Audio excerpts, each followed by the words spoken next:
Time for your fan weather forecast brought to you by the Milwaukee Area Napa Auto Care Association. Right now, it was warm earlier today, not any longer. 40 degrees, showers in the vicinity, low tonight of 33.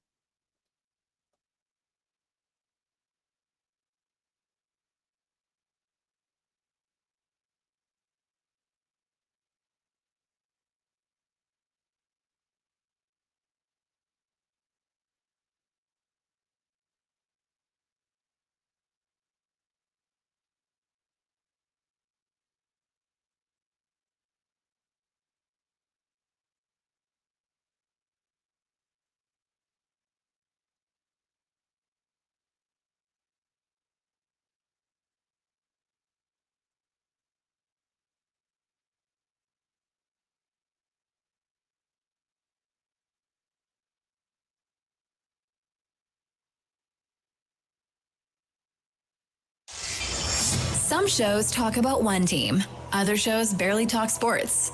This show will talk Packers, Brewers, and Bucks. Every day. It's Wisconsin Sports Daily with Steve Sparky Pfeiffer on the Wisconsin Sports Radio Network.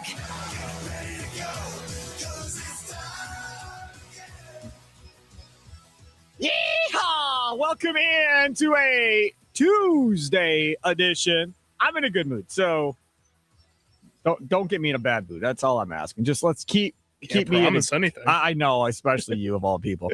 I just ask. I'm in a really good mood, even though the weather may not be all that great by the time we get done with the show. I'm still in a fairly good mood today. So thanks for tuning in.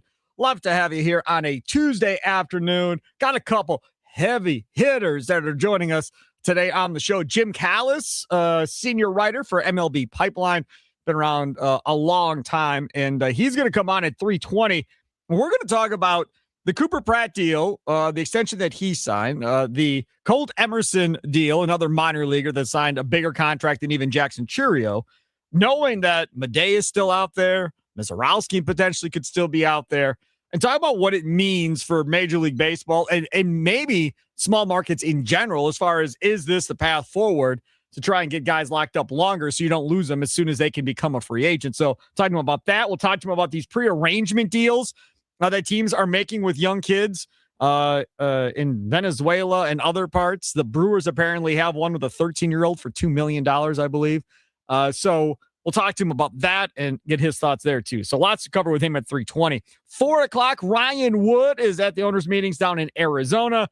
He's talked to Ed Policy. He's talked to Matt LaFleur, Mike McCarthy, Brian Gutekunst, all these guys. There's so much information in the last 24 to 48 hours coming out of Arizona. So we'll get caught up with Ryan Wood at 4 o'clock during our Green and Gold update powered by the Potawatomi Sportsbook. I will tell you, it is a heavy Packer day for the most part. We will try and sneak some bucks in potentially at 2:40, but a lot of Packers. 3 o'clock hour is a bunch of Brewers talk as well. So we're all over the place today. I want to first start off with Ed Policy. Now, this is a dude whose dad ran San Francisco 49ers, won championships, did the whole thing. This is a dude who has been sitting in Green Bay waiting his turn behind Bob Harlan. Patiently waiting.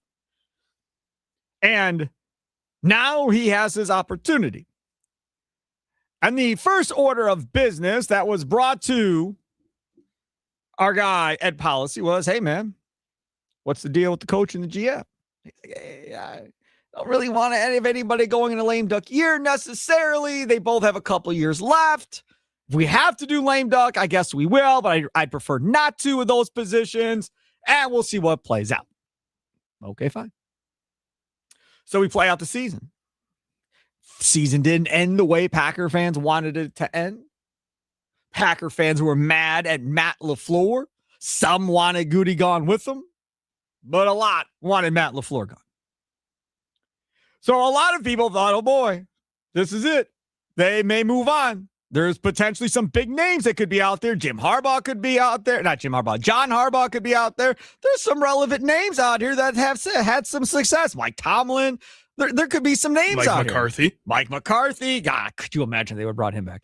But all those guys potentially could be out there to be had. So if you're going to make a move, you got some heavyweights that you can go get to bring into Green Bay versus having to go hire an assistant or something like that.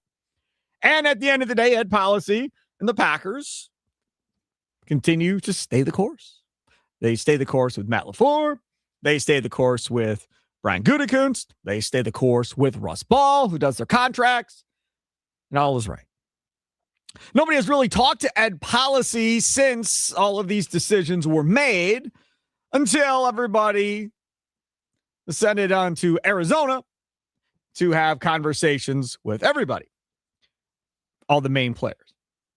Now, this is something here that I found very, very interesting, some of the stuff from Ed Policy, because a lot of people were just mad by how this whole thing played out. But come to find out, you understand that Ed Policy had made up his mind long before you ever got to the point of where the fan base got to. Watching him develop players as individuals, and then more importantly, develop those individuals into teams over the last 7 years, Policy said, talking about Matt LaFleur.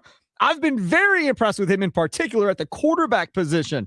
You guys were all here when he was getting, I'd say, the very best out of Aaron Rodgers, and he did a tremendous job of developing Jordan, and then look what he did with Malik over the past couple of years. That coupled with the locker room supports him, from Jordan to the rest of the locker room. You guys have probably all had a chance to talk to many of those guys. They support him openly, and they support him behind closed doors. I think he's the winningest, you guys can correct me if I'm wrong, in his time in the league as a head coach. I think he's the winningest NFC coach, and I think the third winningest coach in the NFL in those 7 years. Frankly, the fact that I was being asked, is firing him even an option at this point? I was a little bit shocked by that. Now again, Ed Policy continues. Quote, I've always believed that you don't make football decisions out of emotion. You have to be methodical about it. I don't believe in making emotional decisions based on one game or a series of games. Policy said he decided to extend LaFleur well before the playoff loss against the Bears. He also said that he's well aware that a chunk of the fan base disagree with his decision to extend LaFleur. Quote, I appreciate it, and I wouldn't have it any other way. I mean, the second half of that Chicago game was very disappointing. We were all extremely frustrated. I know the fans are frustrated, and I wouldn't want them not to be frustrated. They're very passionate about our team, about our games, and about the outcome of our games. I wouldn't change that, and I did hear quite a bit of it. I can't let that factor into these type of decisions. Ultimately, does it impact me? Yes. Do I hear it? Yes. These are not decisions that should necessarily be made by fans after a very disappointing loss. Added Policy, I firmly believe he is the best coach for the Green Bay Packers at this point in time. So there's Ed Policy down in Arizona. My question to you is this. Do you appreciate Policy's handling of this situation with Matt LaFleur? Do you appreciate it? You mad about it? Where are you at feelings-wise as a Packer fan? Where are you at? Because I feel like there's some frustration towards that Policy. There are some people that are like, this dude doesn't understand. This is Titletown, USA. It's Super Bowl or bust. This dude hasn't even gotten them to a Super Bowl at this point. He's had a Hall of Fame quarterback who, yeah, he won 13 games with 3 straight years and all that, but couldn't get over the hump. Now he's developed Jordan Love, and here we go again in the playoffs and can't figure out how to win games in the playoffs. I feel like that part of the Packer fan base has definitely been the loudest. There has not been a very vocal majority of support for Matt LaFleur, whether it be on the airwaves or whether it be on social media or anywhere else. You just don't hear it. But I think what Ed Policy said there is on the money. Right on the money. Ed Policy did it correctly. And when he says, don't make emotional decisions on big things, right? Don't do that. You could regret that later when you calm down and take a couple of days to rationalize everything. In fact, I just had that happen here where I got really upset at somebody and I was like, we're good. Like, we're good. I'm busy. I'll get back to you later when I calm down. Right? And that's it. You just move on. Now, if this would have been me 20 years ago, I would have just let the person have it. I wouldn't have thought twice about it. I'm like, here we go. But I've grown, I've matured, and I've understood that you got to take a beat or two. Back in the day, I'd angry text, blah, blah, blah, blah, blah, blah, go off. And I've learned, put my phone away, walk away for an hour or two. Let it, simmer a little bit before marinate. Marinate, right. Let it marinate a little bit. So I've learned along the way, and I think you get that as you get older. Some people are blessed with patience and not a temper at a young age. God bless you people, because I have neither in my 20s, and I may have more patience now than I did in my 20s, which is even crazier to think, but not much. So I get down with the Ed Policy deal of, look, I'm not making a decision based on this. And the report out was, if you remember, before that Bears game was, he's staying. Doesn't matter what happens in this game. And then the way the game played out, everybody's like, nah, there's no way. He's going to change his mind now, Sparky. There's no way he can bring this guy back. And nonetheless, extend him. There's no chance that's happening. And what happened? He extended him. And now, we're talking to the media yesterday, stood on it and said, here I am. Y'all want to be mad at me? Be mad at me. This is my reasoning. This is why I did it. I'm all in on this. How about you? Nicolay Law Talk, text line 414-677-1250, 414-677-1250, on the socials at WI Sports Radio, YouTube, and on X. Always there. If you want to look at our pretty faces, feel free to do so. Dugout YouTube chat, always available as well if you want to hop in there and chit-chat with us. Also there on Facebook and Instagram at WI Sports Radio. Charlie Uzen, do you appreciate Policy's handling of this situation with Matt LaFleur? I think I do. I think the only thing I question a little bit is what he was saying at the end, where fans shouldn't make this snap decision after such a bad playoff loss. But in the fans' defense, it wasn't just one playoff loss. It's been 7 years of ending in disappointment. You're going to pull a Josh and say, don't tell me how to fan. I'm not going to say that. Because I do think he's right to some degree, too. I don't think a lot of these fans really understand the intricacies that go into building a roster and building a coaching staff. Nor should they. Right. They shouldn't know that. And again, if they do know that, you're in a whole hell of a lot of trouble. You should be applying for new jobs. Right. You should not be just a fan. You should go work for them. Right. So, no, fans aren't going to know all of that. Fans are what? Fanatical. That's what a fan means. You're over the top, crazy. You're emotional. Yesterday, I was on the phone with Tommy Wirtz. The Brewers game is going on. I'm on my couch. We're having a conversation, and it's tied at that point, I think it was. And the Mets were batting. I think it was the top of the ninth inning. Him and I have a conversation. Tommy has Tim, which none of you know what this means, but in queue. So when it's in queue, it comes through a different speaker, and Tommy can hear Tim talking to him or whatever else. And you can hear Tim swearing and screaming at the TV as the game's going on, right? And I'm just laughing. Tommy's laughing because he can't focus on my conversation because he's listening to Tim have a meltdown where he is. So, but that's a fan. That's being fanatical. That's over the top. And sometimes when you've been in a position like Ed Policy has been for so long, you lose sight of that. You lose track of what that's like. And a lot of times, if you go to a former player, that's like right off the field, John Kuhn steps out of the field, boom, behind a microphone. Mason Crosby steps out of the field, boom, behind a microphone. It takes you a couple minutes to understand like where the fans are coming from and how they react and how they see things, because you yourself haven't really been a, quote, fan of the NFL or a team in quite some time because you've been in the trenches playing. So it takes you a minute to kind of figure out where everybody is coming from versus being, I'm a player, you don't get it, and you're just a fan. Like, that's never going to fly. Like, the first thing that has to occur is you have to understand how they're reacting and what they're seeing, and then educate, whatever the case may be, or in some cases be like, hell yeah, you should be mad. You're absolutely right. You should be mad. That's the type of stuff we're talking about. And again, with Policy, who's been in this football space for damn near his whole life, because his dad was with the Niners, Carmen. So that whole time, you do probably become somewhat disconnected as far as what that really is at the end of the day. Well, and you're probably telling yourself, because you're just getting into this role as Ed Policy, that this is, I have 5 years to kind of figure this out. I have a game plan set over the next few years. But what you forget, and to your point, and why what I think he said at the end is a little unfair to the fans, is that there's 6 years of history before that with Matt LaFleur that have all ended in disappointment again. And that's where the fans are bringing out that emotion at the end of that playoff game last year, is not just from the one loss. And yes, it sucked that it was to the Bears and it's at the end of the season. and that you just felt like that game slipped out of your hands throughout the end of the second half. It just all felt wrong. But at the same time, everybody's not reacting to that one loss. They're reacting to this loss happening again for this Green Bay Packers team. But what about the point that Ed Policy brings up about, hey, man, he got the best out of Aaron Rodgers, MVPs. He developed a guy in Jordan Love that everybody thought we were crazy for taking in the first round, nonetheless trading up for in the first round. He's got him playing at a high level. That was the best season of his career last year, top 10 quarterback in the NFL. I think statistically, you like put all the numbers together, I think he was like top 7 or something like that. So you got the best out of that. And then what was the third name he dropped? Malik Willis. Which I said, that makes Matt LaFleur look like a genius. Because if this doesn't work out in Miami, he's a genius because he got the most out of him and they couldn't figure it out in Miami. If he ends up being a Pro Bowler in Miami, they're going to say he fixed him in Green Bay and he deserves all the credit. Can't lose situation for Matt LaFleur and Malik Willis, but that earned him, again, more stripes for Ed Policy figuring out what he wants to do going forward. Because if you're Ed Policy, think about it. Okay, if Jordan Love doesn't work out and we decide we're going to move on after this contract, do I have faith that he can develop the next guy?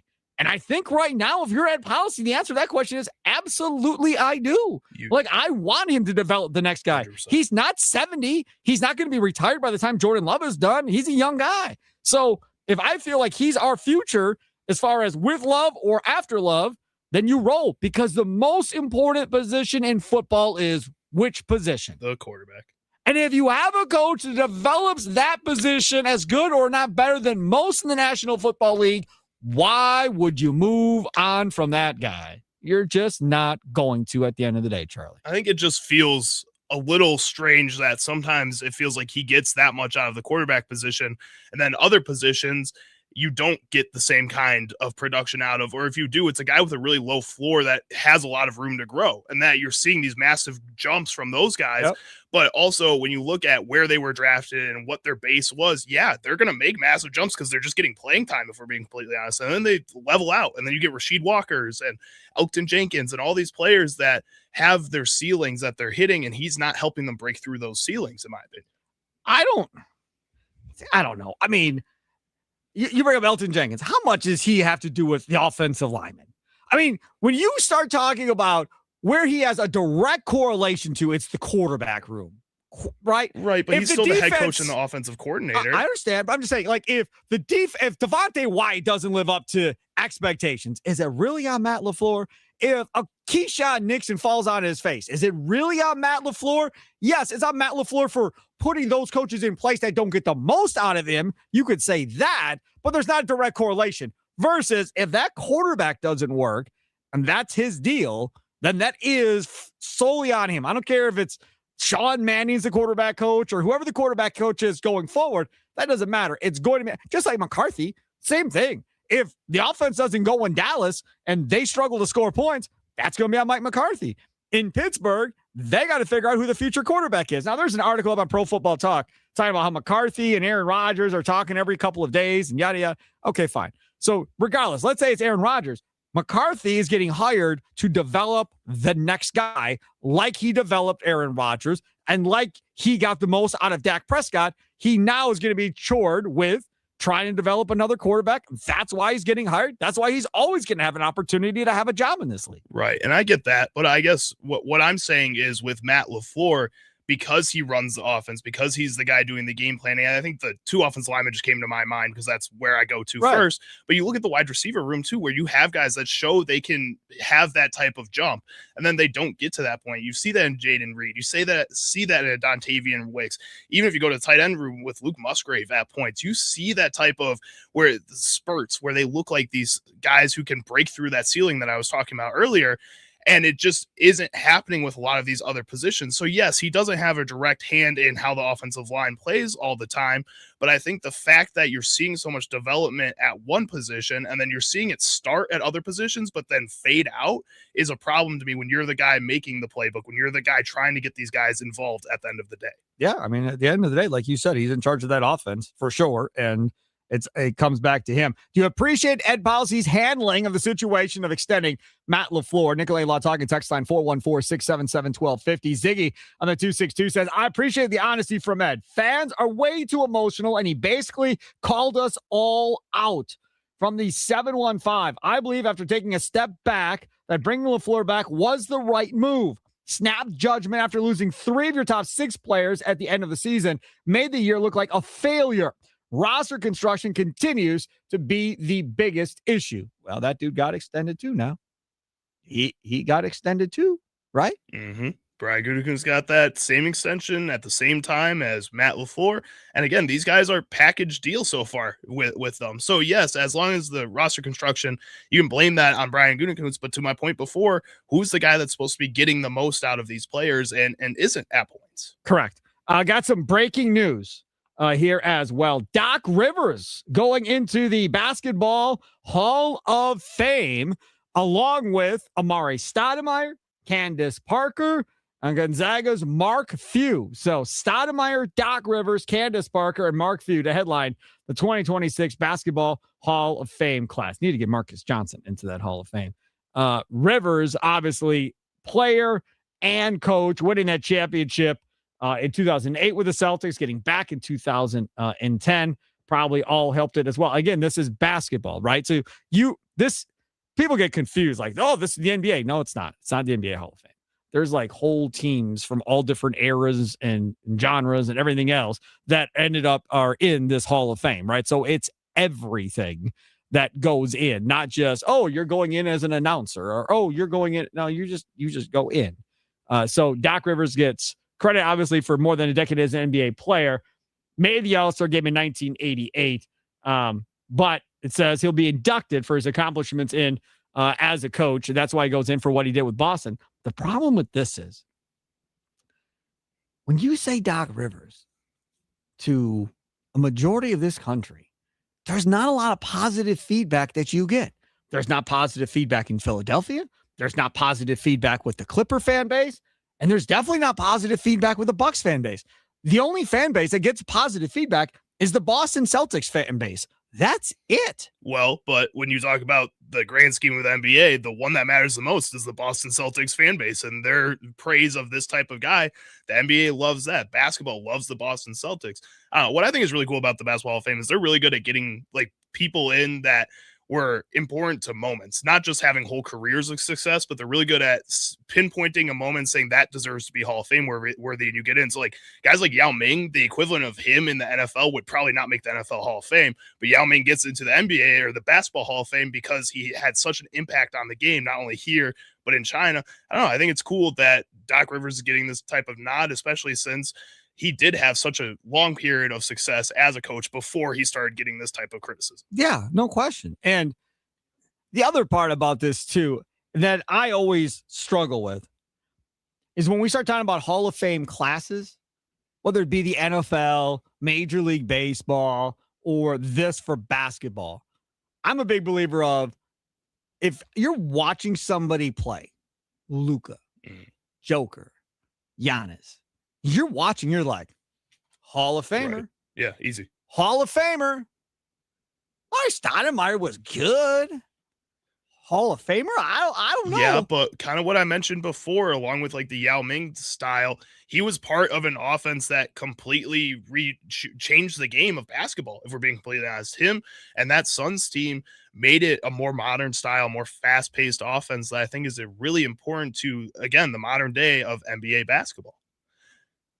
He is Charlie Houston, C. Sparky Pfeiffer with you. It's Wisconsin Sports Daily, live from the Wisconsin Sports Radio Network studios, powered by the Potawatomi Sports. Look, let me tell you about my friends over there at Wendy's. Wendy's has the official dunks of March Madness, which means you get the iconic chocolate frosty paired with fries. It's the perfect opportunity to dunk crispy, salty fries into a decadent chocolate frosty.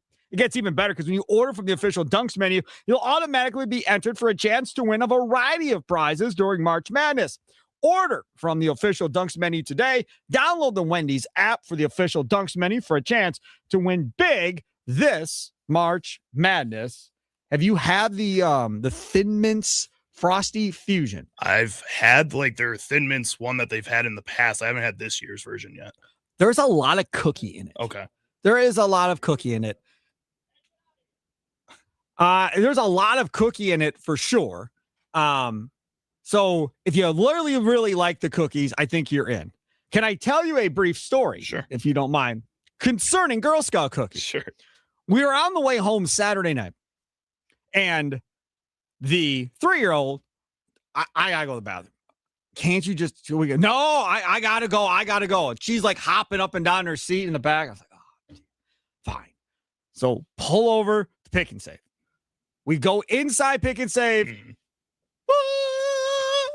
Girl Scout He's cookies. Been waiting forever for these. Thank you. You know. I do know. You know. Because I got him like a month and a half ago, and he's like, where did you get those? None. He came and he was mad. I can't find them anywhere in Oak Creek.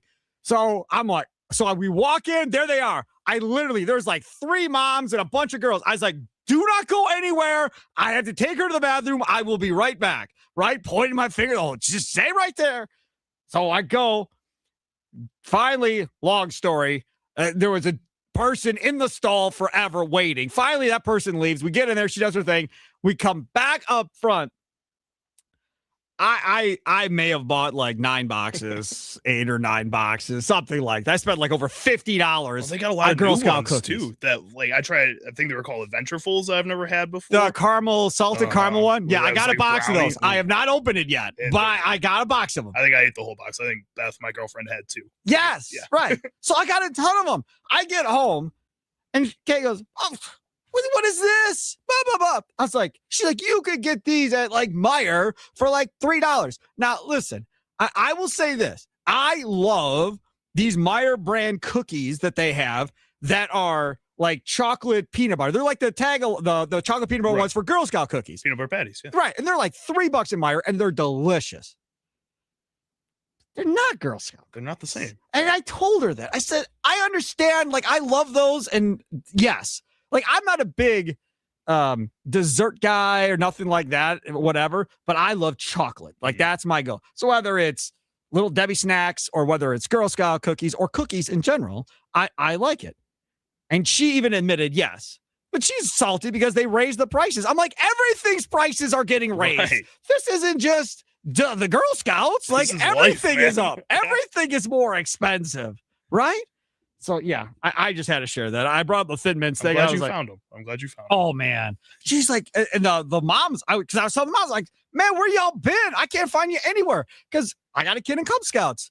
And when you're doing popcorn and resales and candy bars, man, we take over the Pick and Saves in that area like every weekend for like a month and a half. We're there every weekend. Can't miss us. This is what I always hear from the people walking in. I bought last week, and I bought from somebody that was here last week. And yeah, I just bought yesterday, right? Okay, you saw us, you bought, we're good. I could not say that to these people. And I go to Pick and Save a lot. You should just join the Girl Scouts yourself. Start your own booth. Be ready to go. Well, I got a 3-year-old. I guess you got a 3-year-old. Yeah, that you could put in. I got a 3-year-old. He started playing in it. I got a 3-year-old. So I'm going to be able to, more than likely, if she wants to do Girl Scouts, I'm going to be sitting right there in that same space doing that at the end of the day. All right. Yeah. Crazy stuff. All right. Let's get to Matt LaFleur, who also was or is at the meetings. I don't know if y'all saw this. Jay Glazer put up a video earlier today. This is a thing apparently he's been doing for years. Okay.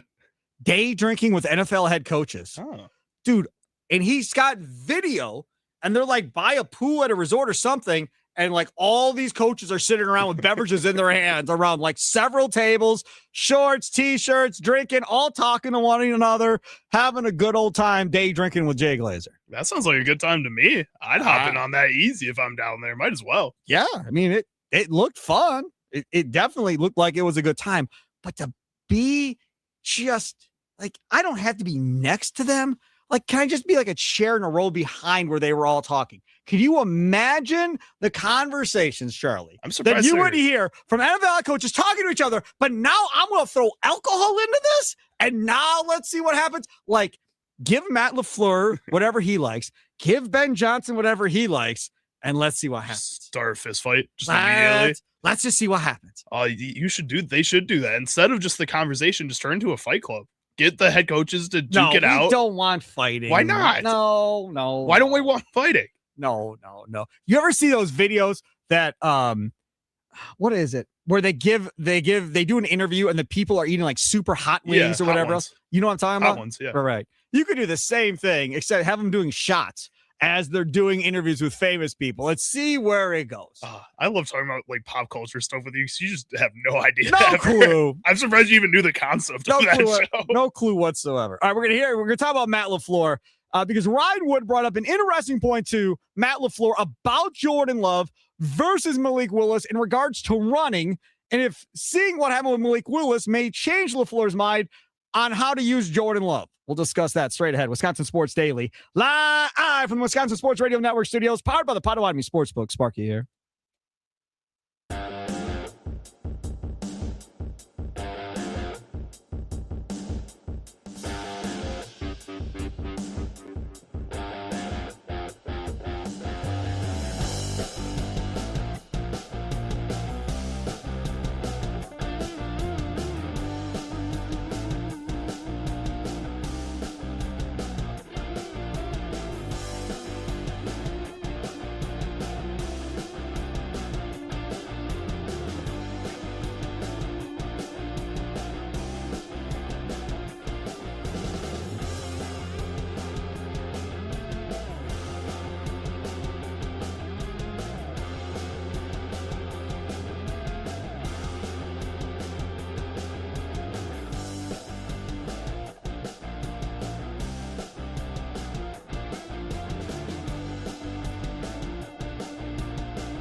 Oh, why can't this be love? Oh, but it is. It's Jordan Love, baby. Wisconsin Sports Daily. C. Sparky Fiber with you. Charlie Usen producing today's show. Thanks for checking us out, tuning in. So we're going to get to Ryan Wood, the Green Bay Press Gazette. He joins us coming up at 4 o'clock in a Green and Gold update powered by the Potawatomi Sportsbook. He's talked to Goody, LaFleur, Mike McCarthy, Ed Policy, all these guys in the last 24 hours or so. So lots to talk to him about coming up at 4 o'clock. One of the things that got brought up by Ryan Woods and Matt LaFleur was the idea of running the football more, using his legs more, similar to the way that Malik Willis did. Now, obviously, he's not as fast as Malik Willis. He's not going to run away from people, kind of like Malik Willis will. The other part of this, in my opinion at least, is he's been hurt too much. Like, I don't want him using his legs more and potentially putting him in harm's way, Charlie, at this point to get himself hurt even more. Well, especially when he's a guy that doesn't want to go down. He wants to run through people. He wants to be a physical football player, which is cool. That's fun to see if we're watching this 50 years ago. But when you know the injury concerns, when you know that the type of athletes that are on defense nowadays, you don't want your franchise quarterback to be putting himself in that position, especially when you've seen him take steps every single year at becoming a more elite quarterback each year in and out. And I think this is something that could really change the trajectory of a career if he takes a bad hit at one point. No question. So Matt LaFleur really didn't answer the question per se. So he's asked him what I just said about, hey, well, how about, do you want him to use his legs more like Malik Willis did or whatever? And he said, Matt LaFleur, in quotes from Ryan Wood's X account, I mean, there's no defense for when the play goes off script. I would say every situation a little bit different. Certainly, if we call a play, which we're never trying to call a play that's going to get gloved, meaning stop. But if we call a play and then there was an incident where we call a play, they're playing two-man. It's the worst play in the world for playing two-man. Please, please, please use your legs to try to make a bad play and try and make it good. But I think every situation is a little bit different, says Matt LaFleur. I do think there's an area of emphasis for us in the offseason, not just talking about him. I think the totality of our guys, when the play does go off schedule, we've got to do a better job, whether it's receivers, backs, tight ends, making sure they keep working for the quarterback. And the line, we always talk about blocking to infinity. You've got to just keep working until you hear the whistle. The question, do you agree with Matt LaFleur that this is a whole team issue as far as doing better on off-schedule plays than just a Jordan Love issue? Nicolay Law talking text line 414-677-1250, 414-677-1250. Streaming live on X and on YouTube at WI Sports Radio. Come hang out with us. Charlie, what say you? I do believe this is a whole team issue and not just a Jordan Love issue. When I watch teams that do really well off script, off schedule, I think about the Chicago Bears. I think about the Buffalo Bills. I think about the Baltimore Ravens, the Kansas City Chiefs. Patrick Mahomes is one of the best quarterbacks all time when it comes to being off script and playing off script. One of the things that I notice is that it's not always just immediately running.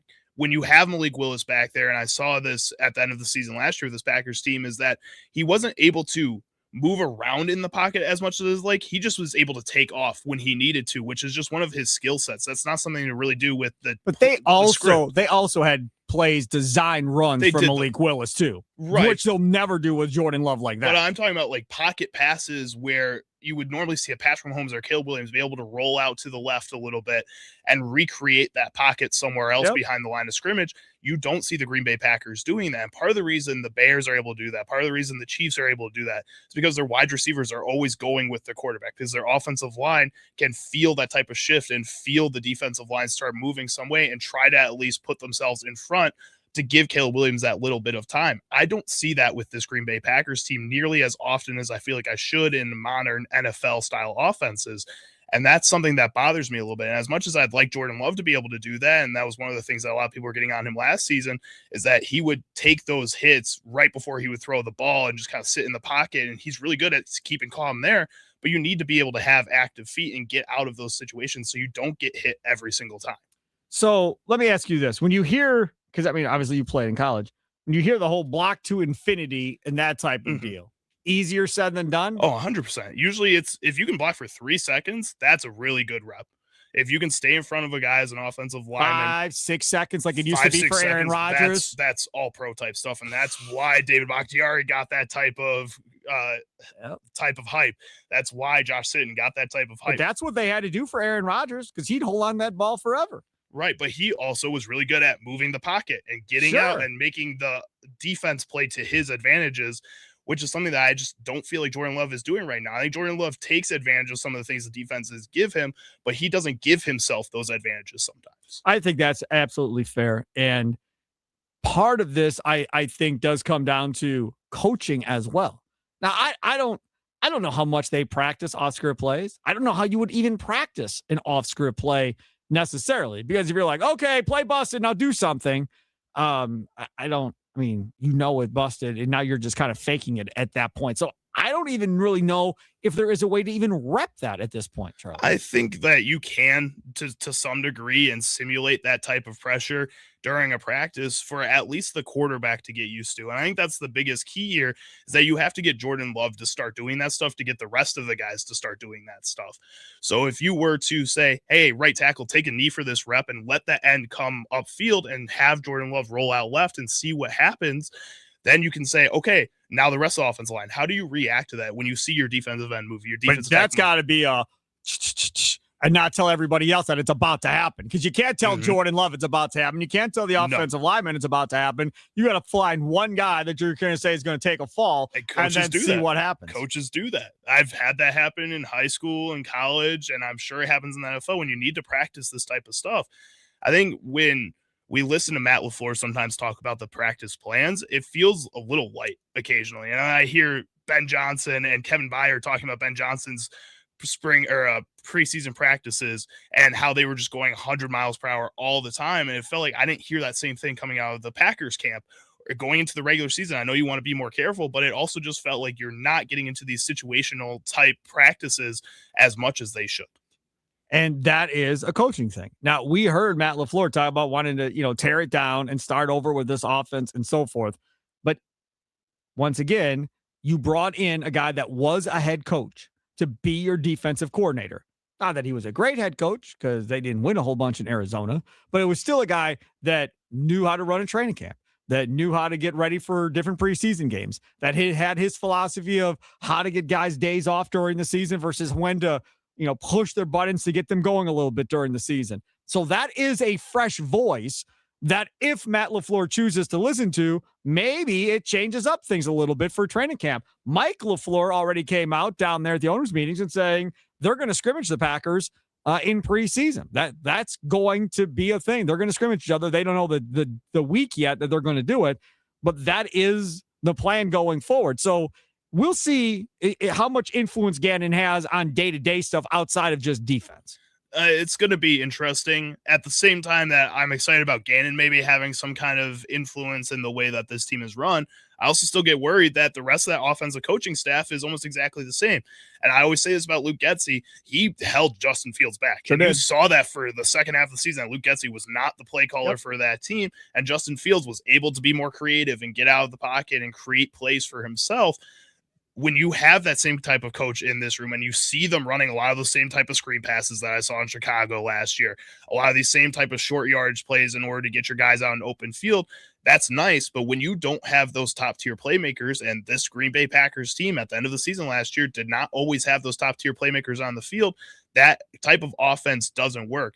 And when that type of offense doesn't work, you need your quarterback, you need the rest of your offense to be able to play off script like we're talking about and change the momentum of the game so that you can get back on script, back onto those short plays and dominate the time. And this is something that I think this Green Bay Packers team has the ability to do. We just haven't seen them do it yet. They talk about finishing games, but it also comes down to finishing plays. The whole finishing games thing is one thing. Finishing plays is a separate entity, not the same thing necessarily at the end of the day. Maybe it involves the same mindset, but it's separate in how you go about it. It's Wisconsin Sports Daily, live from the Wisconsin Sports Radio Network studios, powered by the Potawatomi Sportsbook. Bobby Portis had some stuff to say concerning Giannis. Interesting words that he chose to use in talking about Giannis. We'll let you hear those coming up next here on Wisconsin Sports Daily, live from the Wisconsin Sports Radio Network studios, powered by the Potawatomi Sportsbook. Sparky with you.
Welcome back, Wisconsin Sports Daily.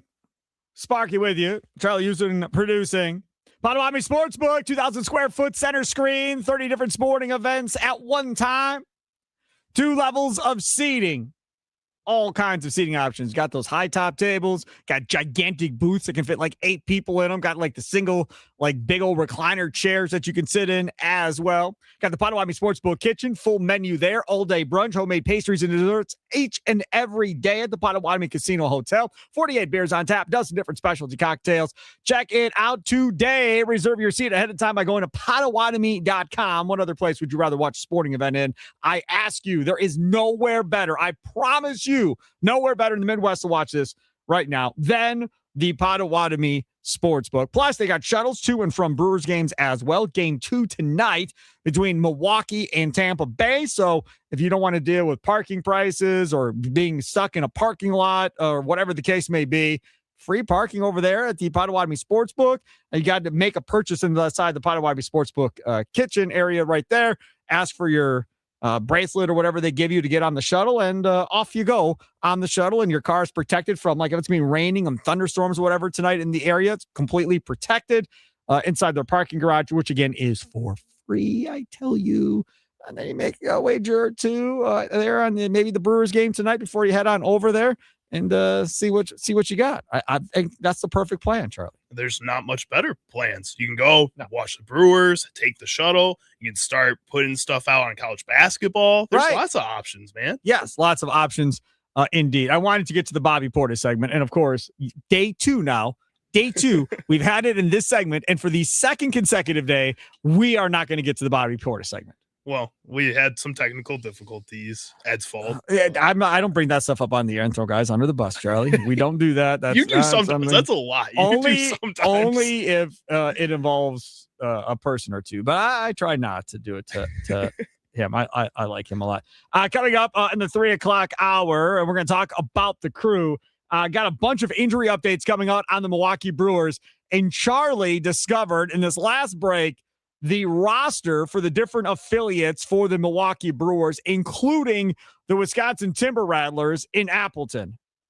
Then I went storming into a production studio where Tommy Wirtz is talking on the phone to somebody, interrupted his conversation, yelling and screaming about the Timber Rattlers roster. Now, why was I yelling and screaming about the Timber Rattlers roster? Well, you just stay tuned there, and I will tell you why I'm yelling and screaming about the Timber Rattlers roster. We'll get you all of that information coming up here next. And then Jim Callis, senior writer for MLB Pipeline, joins us at 3:20. Talk about the Cooper Pratt extension, talk about these pre-agreements for the international players that are like 12 and 13 years old. Brewers got a $2 million one with a young kid over there. So we'll talk to him about that too. All straight ahead, Wisconsin Sports Daily, live from the Wisconsin Sports Radio Network studios, powered by the Potawatomi Sportsbook. Sparky with you.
Some shows talk about one team. Other shows barely talk sports. This show will talk Packers, Brewers, and Bucks. Every day. Every day. It's Wisconsin Sports Daily with Steve Sparky Pfeiffer on the Wisconsin Sports Radio Network.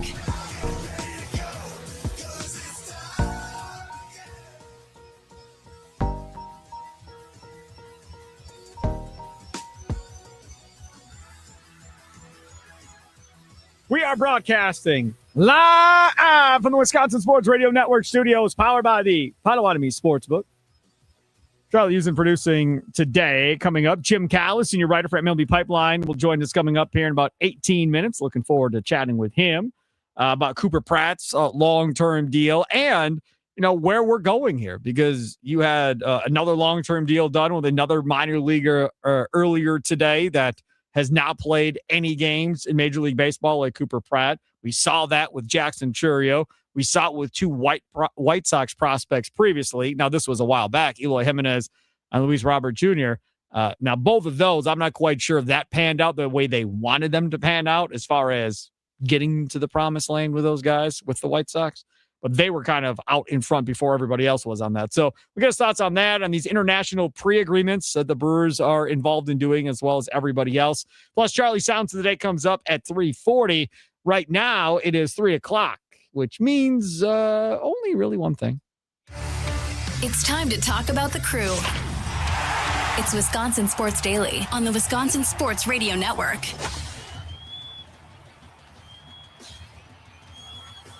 All right, so let's get to it.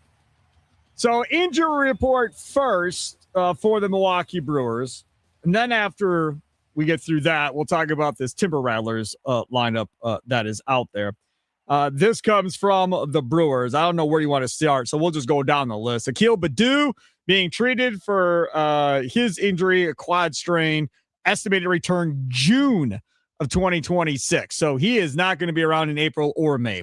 Jackson Chourio, estimated return time mid to late April. So that could be as early as a couple weeks away for Jackson Chourio. That would make sense.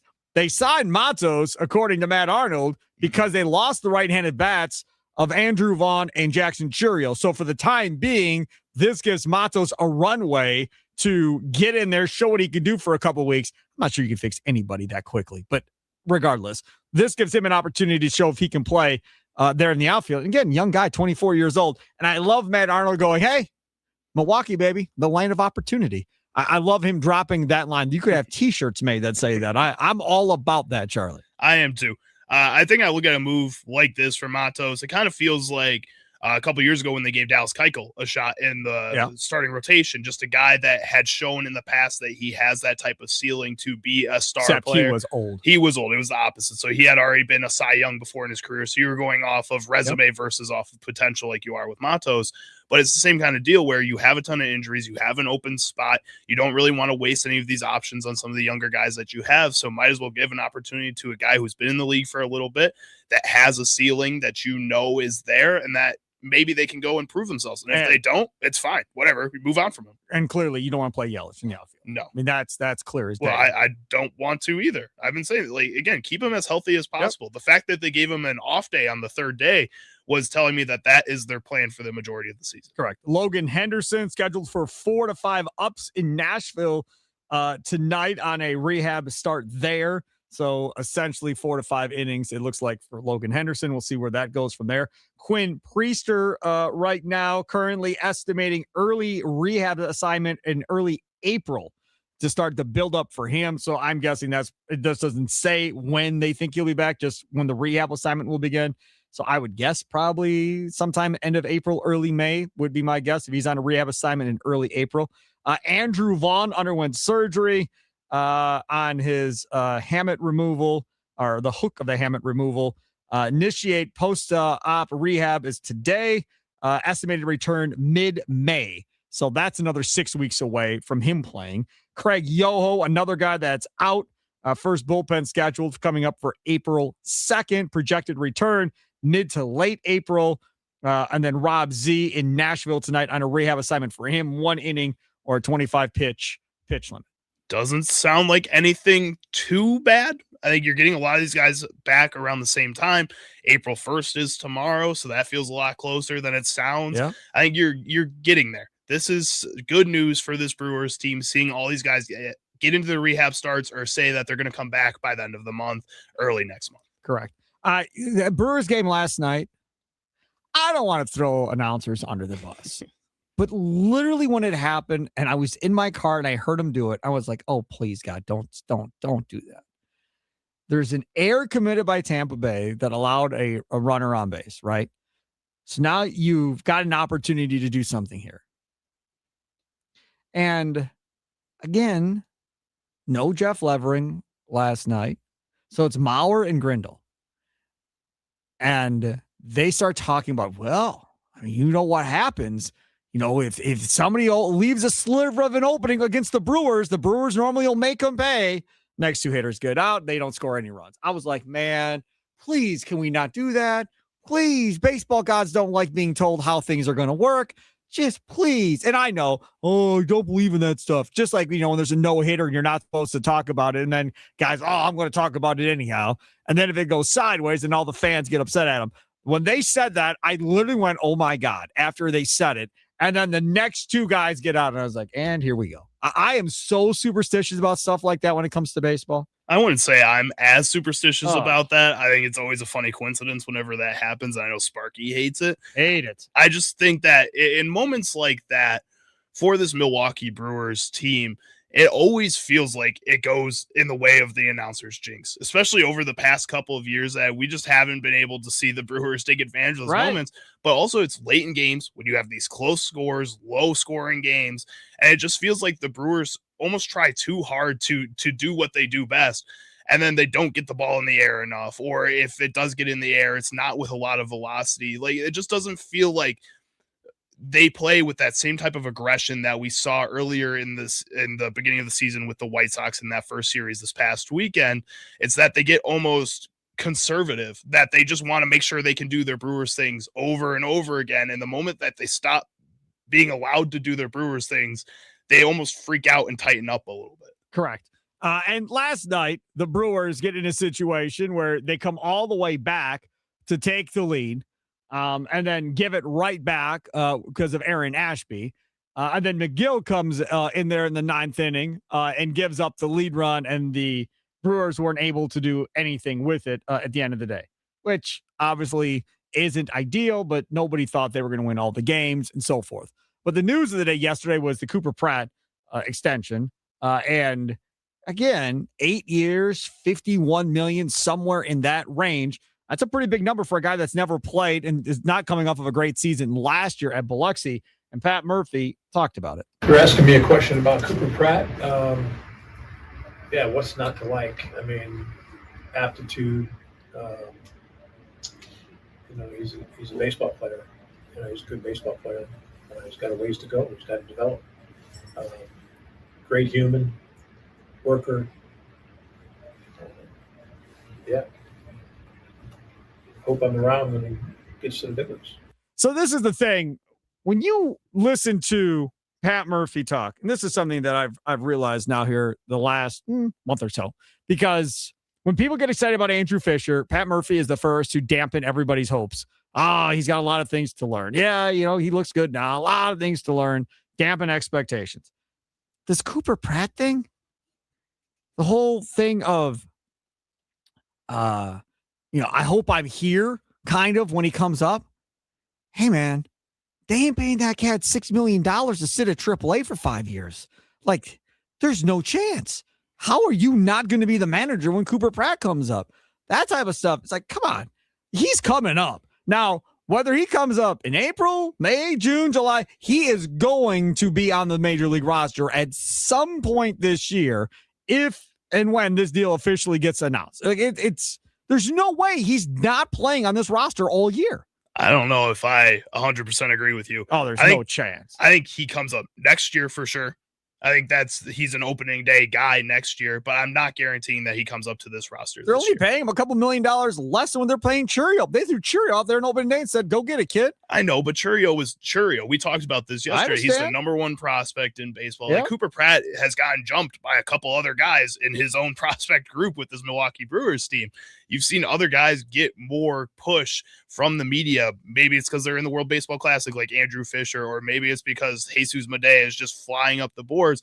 Doesn't really matter. Cooper Pratt has fallen backwards a little bit in the overall rankings, and I think it's smart to lock him up. Third, isn't he? I think so. But again, at the same time, it just doesn't feel like he's getting the same kind of push as some of these other prospects that are coming up through the system. Part of the reason is because he struggled last year in Biloxi, where, again, he was 4 years younger than the average age in that. So give him one more season in the minor leagues unless it's necessary to bring him up, and bring him up next year. Right. So he struggled hitting in AA.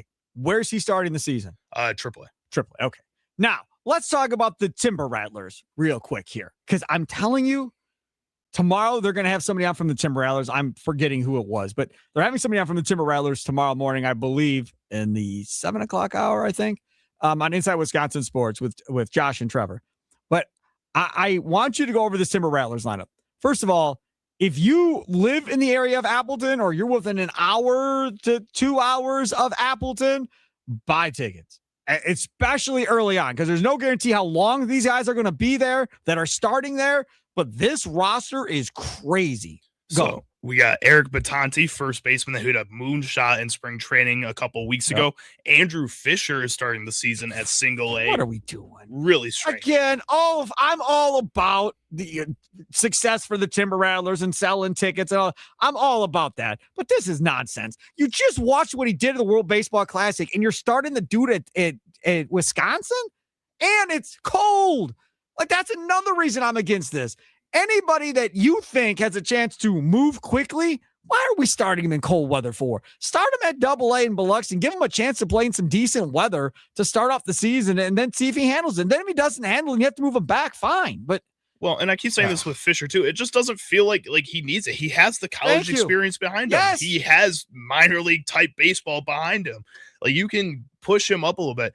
And I get it, maybe not putting him in AAA because they have Brock Wilken at the AAA roster. Sure, give him the opportunity first because he's been in the system. And Medea's not at AAA. He is not. He's at AA Biloxi, so he's right in between. So you have obviously a tier system that you're going through, but Andrew Fisher, in my mind, is top tier. He should be starting at AA at the least, if not single A or AAA. Again, Pat Murphy may disagree. Matt Arnold may disagree. In my mind, he's closer to the MLB than the other two guys that we just talked about. He's closer than Medea, and he's closer than Wilken as far as looking like at the plate he has an understanding of what the heck he's doing at this point. Defensively, okay, might need some work. But offensively, I think he's got a pretty good chance to have an impact pretty quick. You're seeing all these rookies in Major League Baseball right now having a field day here in the first series of the year. Well, and unless the Timber Rattlers, and I don't know for sure, unless they have the best defensive coach in all of the minor leagues, there's no reason to start. I feel you get the same kind of defensive training probably at single A, at AA, at AAA. Not a fan. Okay, what else we got there? We also have Luis Pena on this single A roster, the Brewers' number 2 prospect, and then Josh Adamszewski and Braylon Payne in the outfield. The Adamszewski, I don't understand that one. He should be moved up. He did well last year. That makes no sense. Pena, I get it. He struggled a little bit when he got up, so they let him come back and redo that one again there. But eventually you want him to be with Medea at AA. So I think the how long he's going to be with the Timber Rattlers, I don't know, June. And if he's playing really well and hitting the ball well, I think he moves. I don't think you can keep him there all year if he's playing well. Well, and if it's not a move to AA, it's a move to a different team then. If you're signing Cooper Pratt for that contract, if you are believing in Jesus Medea, I mean, starting him at single A gives him the best opportunity to have high power stats. But Pena's a second baseman. I mean, he can play third, he can play short, whatever. But I mean, realistically, in my mind, that is your guy that's going to be at second base probably, all these guys, or traded. All these guys are infielders to me. Yeah, starting right now. Like, you can say they're second baseman, you can say they're shortstops. Right. It doesn't matter. They're infielders. They'll play where you need them to play. Correct. And I think all of them can do that to some degree. And in my mind, I just don't think you can put Luis Pena, what he did the past couple seasons, in the same kind of boat as some of these other guys. And because of that, get him at single A. Yeah, if he plays well, you can move him up to double A, or you could move him for something that could help you out at the major league level. Tommy Wirtz, who hosts the leadoff show and does his Down on the Farm report, building a winter report, whatever he calls it, did it all last year. He was hyping Luis Pena being a better prospect than Madej in his mind. He was hyping it all year. He did not move. He thinks Pena could be better than Madej. We'll see. Point is, kid's really, really good, right? So that's another guy you can go watch for the Timber Rattlers play here in the early going for the first couple months of the season. All right, you got any more? Behind the plate, Marco Dingus is the catcher for single A. That dude's got a ton of pop. Pitching-wise, Bryce Massage, right? They just drafted him. Yep. He's in the pitching room. Not a lot of other great pitchers in the group. Jack Seppings played in the World Baseball Classic for Great Britain. So you have some guys that have experience against other competition, but all the really good pitchers are up at AAA, up at AA already. This farm system is loaded. All right, Jim Callis, senior writer for MLB Pipeline. He will join us coming up next. And let me tell you about my friends over there at Wendy's. When the Bucks win, you win at Wendy's. After every Bucks win, stop by any participating Wisconsin Wendy's for a free small vanilla or chocolate frosty classic. No purchase necessary. This offer is only good for 24 hours after a win, so act fast and get that free small frosty classic at Wendy's. It's Wisconsin Sports Daily, live from the Wisconsin Sports Radio Network studios, powered by the Potawatomi Sportsbook. Sparky here.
Welcome in. It's Wisconsin Sports Daily. Steve Sparky Fiver with you. Charlie Usen, other side of the glass, producing today's show like always. Thanks for tuning in today. Do appreciate it. We're going to get our guy, Jim Callis, on the line from MLB Pipeline, senior writer over there. Awesome of him to come on and join us today. I wanted to get some clarification on what is going on with these guys with no service time signing big deals like this dude here. 1 on, 2 out, 4-4 in the 7th. Here's the pitch. Hammer down the left field line. Quintero watches it go. Rod flips the bat, and it's a 6-4 Shuckers lead. The homers continue to fall.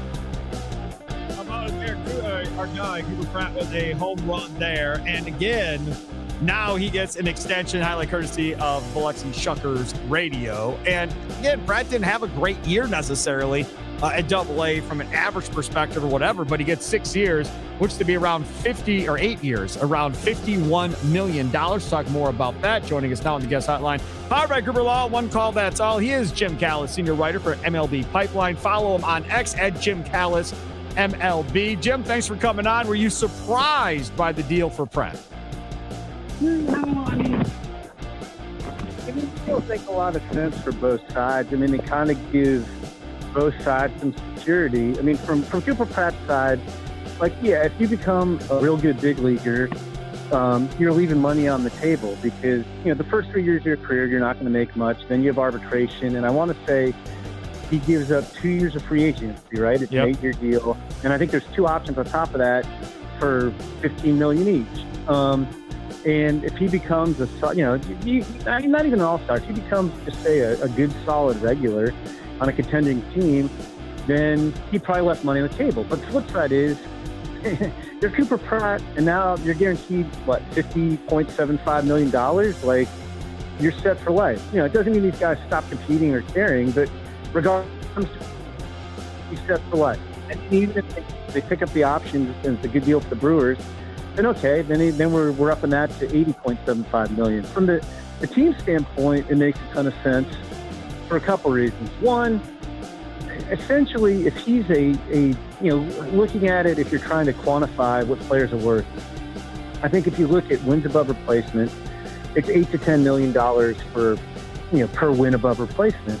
And if he's just a one-WAR player, which is more of a utility guy really than a regular, and I think he'll be better than that, then the Brewers come out ahead. And that's like kind of the break-even.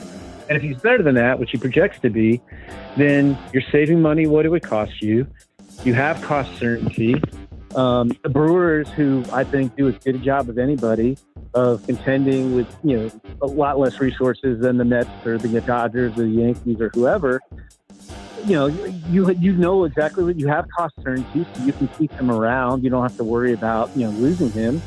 And another thing too is if it gets to the point where he's a pretty good player, it also enhances his trade value. You look back to the White Sox trading Chris Sale or Garrett Crochet or Adam Eaton.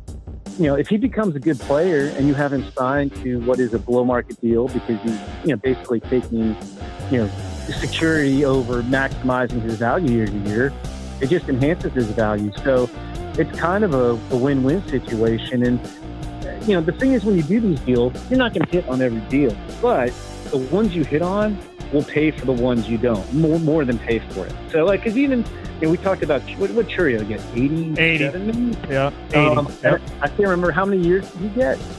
10 years. Yeah, I mean, that might be incredibly cheap for Jason Churio. I mean, he basically got the Cooper Pratt deal with the options on top of it. I mean, a little bit more. It was 8 years at $82 million. Sorry, 8 years at $82 million. Yeah, so he basically got Cooper Pratt's deal, except the options are he's got club options for 20, 32, and 33, which could bring the total value to $142.5 million if the Brewers were to pick up those options in 32 and 33. Okay, well, actually, my math is that. So he basically got $30 million more than Cooper Pratt. So, essentially, if Jackson Churio is a 2-WAR player, they come out way ahead on that deal. Yep. And I think Jackson Churio has a chance to be a star. If you get it to where he's a multi-time all-star, then they're literally going to save tens of millions of dollars on the deal. Plus, you don't have to worry about 6 years from now. Okay, is he going to be so good we can't hold on to him? You can continue to hold on to him. And if you get to the point where you want to trade him and he's that good, he's going to be worth a ton because he's going to have a below market contract. So it's a weird situation. I mean, you could flip it around, right? And you can argue, oh, players leaving money on the table and the team's taking a lot of risk. But I mean, it makes a lot of sense for these guys to do these deals, especially with the way the salaries are structured in Major League Baseball, where, you essentially, the first 3 years of your career, you have no say really in what you make, and you make essentially the league minimum or a little above it. Talk with Jim Callis of MLB Pipeline, senior writer there. One of the best in the business. I'll just say you're the best. On X, Jim Callis, MLB. I don't think that's even debatable by anybody at this point. I want to get your thoughts quickly before we move on. As far as Biloxi goes last year, he struggled. Pratt did 238, had a good on base percentage, 348. 348 slugging, 343 on base. But he was playing almost 4 years under what the average age is in that league last year at age 20. And that Southern League isn't exactly the easiest league to hit in. And now he moves up to Nashville without having to go back and repeat Biloxi and gets paid for it. How much do you make of numbers coming out of the Southern League like Biloxi? Because that's where Medea is going to start for the Brewers this year. No, I mean, I think those are good points to put the numbers in context. And the thing is, too, with Cooper Pratt, I don't think he's going to be a big power, huge impact guy. I do think he'll hit enough. I do think it's weird, offense go down everywhere. His overall offensive performance last year, 238, 348 slug doesn't sound great. It was like 7% above league average in Biloxi when you make adjustments for the league of the park. But the thing is, he is one of the very best defensive shortstops in the minor league. And that's always something that's hard to qualify. And a lot of times, I think fans will get misinterpret how good or bad a player is. They'll look at a position and think, oh, this guy who's catching, that's a catcher. And you talk to scouts, that guy has no chance to catch in the big league. You can't project him as a catcher, type of thing. Cooper Pratt is a legitimate shortstop. He's a plus shortstop, and there's tremendous. If he was if he put up those numbers in the big leagues and played defense capable of how he's playing, he's probably close to a 2-WAR player, in which case that deal is going to be great for the Brewers. So he's one of those guys where, people say it a lot. In his case, it's true. I think his value, because he's so good defensively, goes well beyond the numbers he put up. And like you pointed out, he was 20 years old in Double-A, and he made contact. That's the thing. He may not put up huge numbers, but he put the bat on the ball very consistently. So I think do I think he'll be the type of guy that you're batting in the middle of your lineup and you're like, man, Cooper Pratt's driving this team to a World Series? I don't think you're going to say that. But I do think that Cooper Pratt is the kind of guy who plays solid shortstop, makes all the plays, and gets on base. And that, there's the type of guy who can play shortstop on a team that can win the World Series. Jackson Chourio can be a superstar, whereas Cooper Pratt, I think, is just going to be a solid big league, which is a ton of value in that, too. What about Medea? Well, that guy looks like he's going to be a superstar. I got to call both Brewers spring breakouts games and got in person. You just look at that guy, and it's like Jackson. It's like when Chourio came up, except he's a shortstop. And again, with the defensive players they have in Milwaukee, maybe he winds up at third base when he gets up there. But Medea just looks like a guy. He's so good, so young. It's kind of like talking about Connor Griffin. It just sounds ridiculous talking about him, but he has the upside of a 30-30 guy who can play an average to solid shortstop. And I don't even think he's turned 19 yet, right? And he's in Double-A. He's kind of ridiculous. And I do think I've used this line a lot. I do think at the end of this year, when we've had a couple guys graduate, or they might be by mid-season, I think he's going to be. I think we're going to be talking about him as the best prospect in baseball. You just don't. He's what, 6'1", 220, 18 years old. He's already gotten to Double-A last year. It just doesn't seem real. That guy should legitimately if he was an American, he'd school. And instead, I don't know that he'll make it to Milwaukee because Milwaukee's talented this year, but I also don't think it's out of the question that he could. And I do think he'll be there next year when he's 19 years old. I mean, I don't know if you've seen him or how many listeners have seen him. I mean, he's pretty fun to watch. And again, it's crazy because that guy should be a high school senior, and he's already in AA. Jim Callis, senior writer, MLB Pipeline. Follow him on X at Jim Callis MLB. This brings us to the final topic that I want to get you on about, and that is these pre-agreements that teams are cutting with these young children, and that is what they are, young children. We're talking about 11-year-olds, 12-year-olds, 13-year-olds. Brewers in the mix as well. I saw one for $2 million they just cut. I think it was last week I saw somebody in X Post talking about these pre-agreements and the international game, what it means and the impact it has versus major league teams can't cut those deals with kids here in the United States, obviously. Yeah, I'm going to choose my words carefully since I'm employed by Major League Baseball, technically. Look, I don't think it's a situation. I think the best thing to I don't think it's a situation that anybody really wants. I mean, you aren't supposed to do that. It obviously happens a lot. You see sometimes tweets about, guys who are in the 2031 class, and it's like, wait a minute, that means the guy's 11 or 12 right now? Correct. And, they're not official. So, but, I mean, look, I don't think anybody likes the way that it's not good for the younger players. I don't think anybody's really happy with the system the way it is. I do think international draft. I mean, look, MLB wanted international draft in the last CBA, but the problem was because there was a lockout and they were scrambling to avoid a scenario where we'd lose games. The two sides just didn't have time to negotiate it.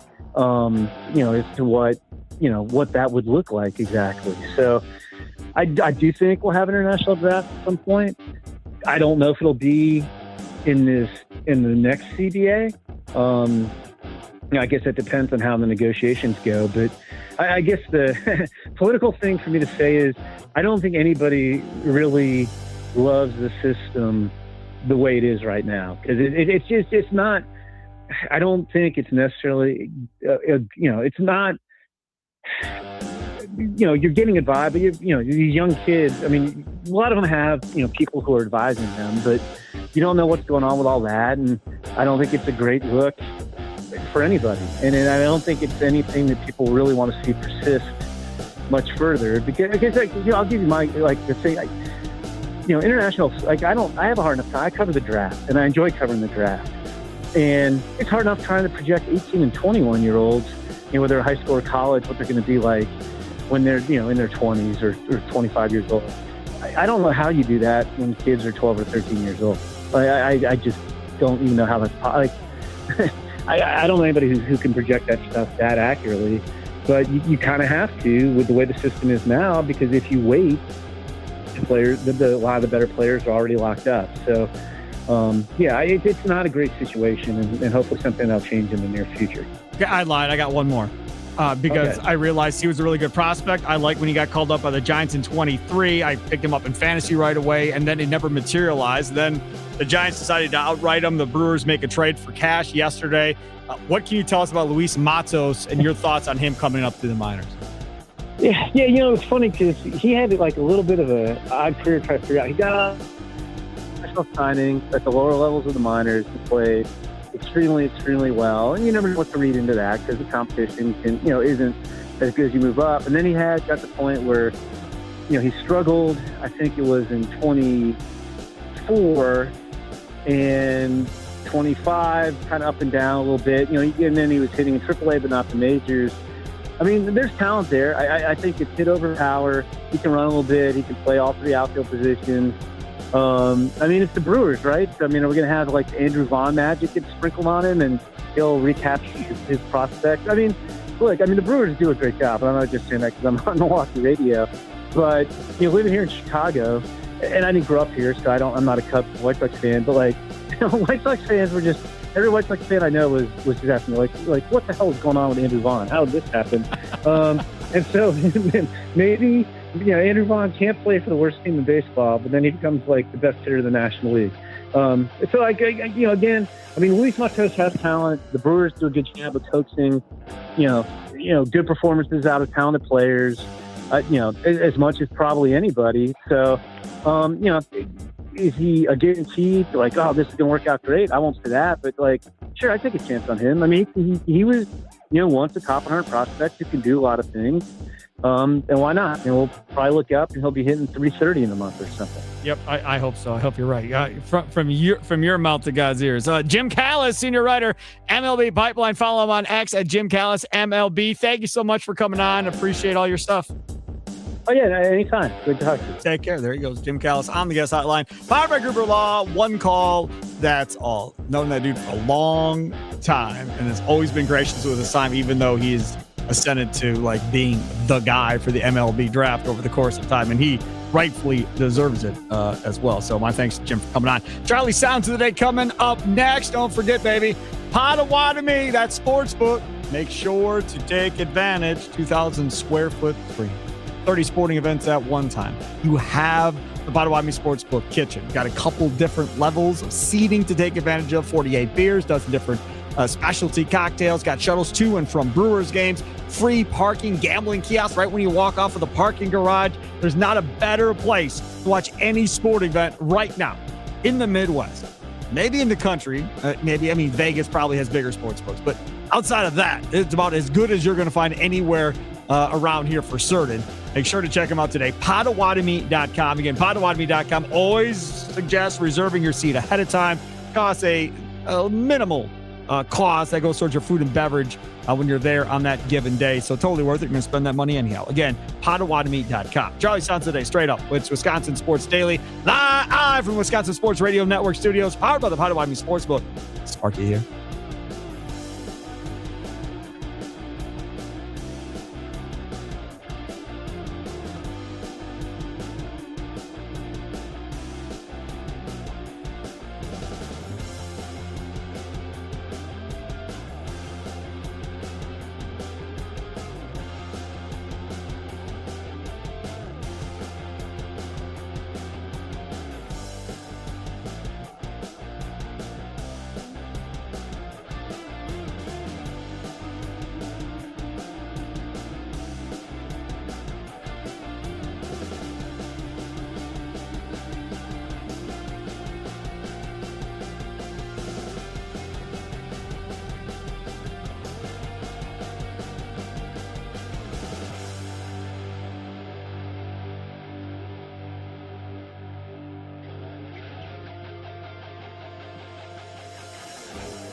Welcome in, Wisconsin Sports Daily. Steve Sparky Pfeiffer, Charlie Usen. Did you hear that Tommy Wirtz has been playing our music? I have. And this week. Mitch Thunder Nellis is making demands on our music on the too, Mason apparently. Crosby show. They have problems with our bumper music. Yeah. Bang the drum. Mitch and Mason are like, yeah, that should not be in a rotation. Somebody wanted that it in should there. only be for Packer season only. But again, as Charlie just pointed out, we let you all vote on what songs you wanted to hear, and we will do that again coming up at the end of April for May. Everybody will get to vote, and we'll get a new batch of songs, and we'll do this every couple of months. So the bumper music changes on this show, and you are like, I am sick of hearing that yakety yak song. Okay, fine, no problem. You're gonna get your chance to put in what you want. Before we get to Charlie Sounds of the Day, I want to read this one from Garrett in Tomahawk on the Nicolay Law Talking text line. Bryce Terang made $6.35 million his first 4 seasons. So assuming Pratt at that number, you're paying him about $43 million for the back 4 years and avoiding arbitration, which might average $10 million per season for 2 years anyways. Not the crazy deal that's alluded to, even though it's nice to lock up long term. But you also do have to understand that prices are going to continue to go up in Major League Baseball as we go forward. Now, unless something crazy happens with this next CBA, which prices come backwards, which I don't see happening, if that does not happen as prices continue to rise, it's going to look like an even better and better deal, especially Churio's deal. Well, and you're already seeing other teams start to panic off of what the Brewers are doing. Cole Emerson for the Seattle Mariners just made $90 million. And that means Madej's number just went up. Probably. And Bryce Terang's number goes up. Number goes up. Listen, they can't afford Bryce Terang. His number just goes up. You all think that Bryce Terang is here. He's not. They'll keep him through arbitration. All right. So they got another 3 or 4 years. But I'm just telling you, like, they are not going to be able to afford him. Jacob and Tosa, the future of the middle infield lockdown, who would you eye to trade Terang for? Keeping him now seems ill-advised after the Pratt deal. Well, I'm not trading him. We're not trading him right now. You've got him relatively cheap for the next couple of years. I'm not trading Bryce Terang right now. When you get to that point where he's going into the last year of his deal in the offseason, like Contreras will be this offseason, going into the last year of his deal in 27, then if you want to make that move and go, okay, Cuero, here you go, or here you go, Pena, you're replacing Terang, or whoever that guy is going to be at that point, then fine. But there's no sense to trade him this early. Now, grant you, if you did, you'd get I can't even imagine the haul of prospects or players they could get for Bryce Terang with that much team control at a relatively cheap price. Makes all the sense in the world that would get done.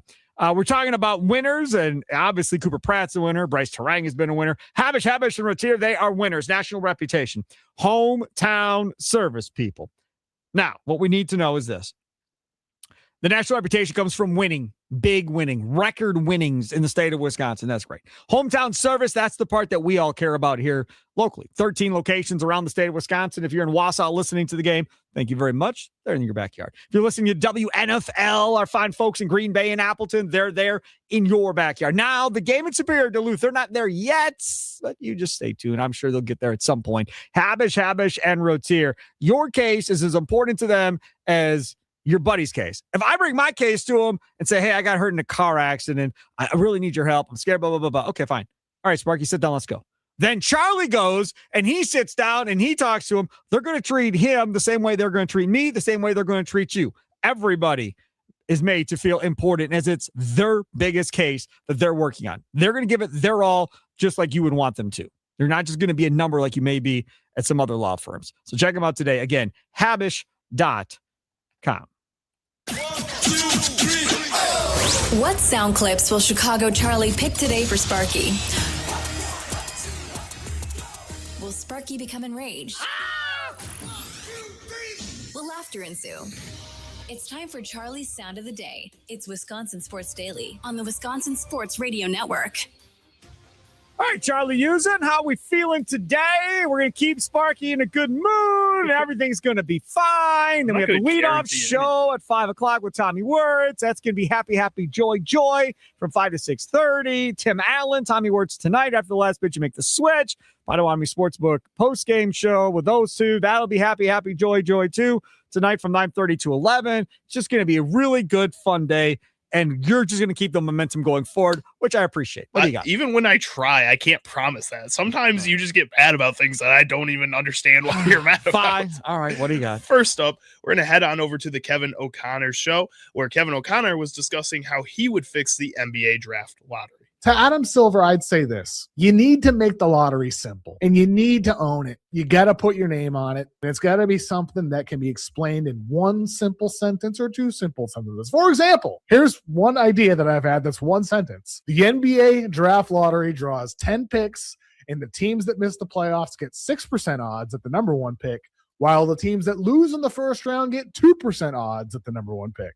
One sentence, easy to understand. You might not like it, but you get it, right? And in that case, the odds are flattened and they're smoothened. There's no reason to bottom out. You could randomize the floor so those teams at the bottom aren't incentivized to be the worst. And there's no reason to tank out of the playoffs, because when your odds move from only 2% to 6%, it's not a dramatic increase. It's like going from the 11th best odds to the 8th best odds under the current system. And I think that'd be like maximum level excitement for basically 2/3 of the league to tune into, making draft lottery night an event. Brilliant. If we're talking from a business standpoint of drawing more fans to watch the lottery, yes, it's absolutely brilliant. But he, like others, are clueless on what the point of this dumb draft is. The point of the draft is to make teams better, to help teams that are struggling be able to compete as quickly as possible to get back up to the level of being at a competitive point. That is the point of any draft. MLB, NHL, NFL, NBA. That's the point. And I understand, oh my God, the greatest draft in 20 years potentially, and we're mad the teams potentially aren't giving it their all so they can get a potential superstar to run their franchise for the next 10 to 12 years. God forbid an organization wants to do that. That's not based in New York, not based in LA, but we should all have a problem with it. But I bet you if the Lakers were doing this crap, trying to get a superstar like DeBonste to go to LA, crickets. I bet you if the Knicks were doing this, nothing. Stop, man, because it's Utah and some of these other teams that don't matter to all these big national writers. Now it's a problem because it's not major TV markets. Get out of here with all this stuff. I just, if it was me, I'd get rid of all these draft lotteries. Worst goes first, next second, next third, done. Just abolish all of the lotteries and move forward in life. Go ahead. Sorry. All right. Next up here, we're going to hear from Tiki Barber and Evan Roberts from WFAN, our friends out in New York. And they were discussing how the ABS system should be used on every single pitch. And so what's going to happen is that these home plate umpires are going to get embarrassed over and over and over and over again because they're constantly going to be wrong. You can't help the human error of standing behind a catcher trying to see where the ball crosses the plate, not where the catcher frames it, but where it crosses the plate and getting that consistently right. I remember saying this when we first brought this up like 3 months ago. The umpires would prefer full ABS because then there's no debate.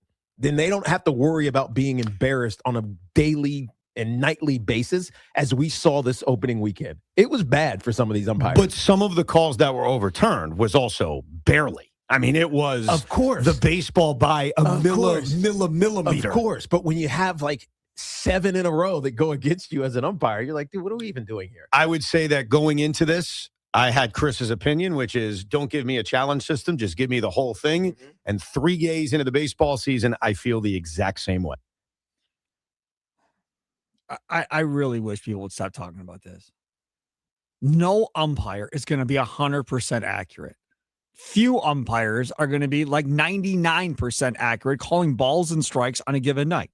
Are there going to be some obvious ones where like everybody in the stadium is going to know you missed a call and then it's going to be shame on you for screwing that up? Sure. But to the point that was just said there by Roberts, which is, man, we're talking about like millimeters here of missing calls one way or the other. Like that's tough, man. Like I think a home plate umpire has probably the toughest job going in professional sports. Well, and I think a lot of people are gaining more respect for some of these umpires as they should. Right now, which is how it should be. Yes, like as they should. Green and Gold update powered by the Potawatomi Sportsbook comes up next. Ryan Wood will join us live from Arizona, where the owners' meetings are. He's talked to Matt LaFleur, Brian Gutekunst, Mike McCarthy, Ed Policy. Lots to talk to him about coming up next here on Wisconsin Sports Daily. Live from the Wisconsin Sports Radio Network studios, powered by the Potawatomi Sportsbook. Sparky with you.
Some shows talk about one team.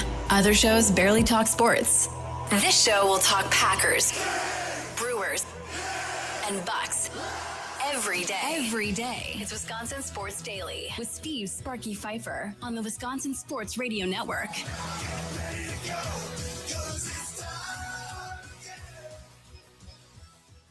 So I heard that tomorrow on the Mason Crosby show with Mitch Thundernellis and Tommy Wirtz that Ashley Washburn is going to be on, a sports anchor here in Milwaukee.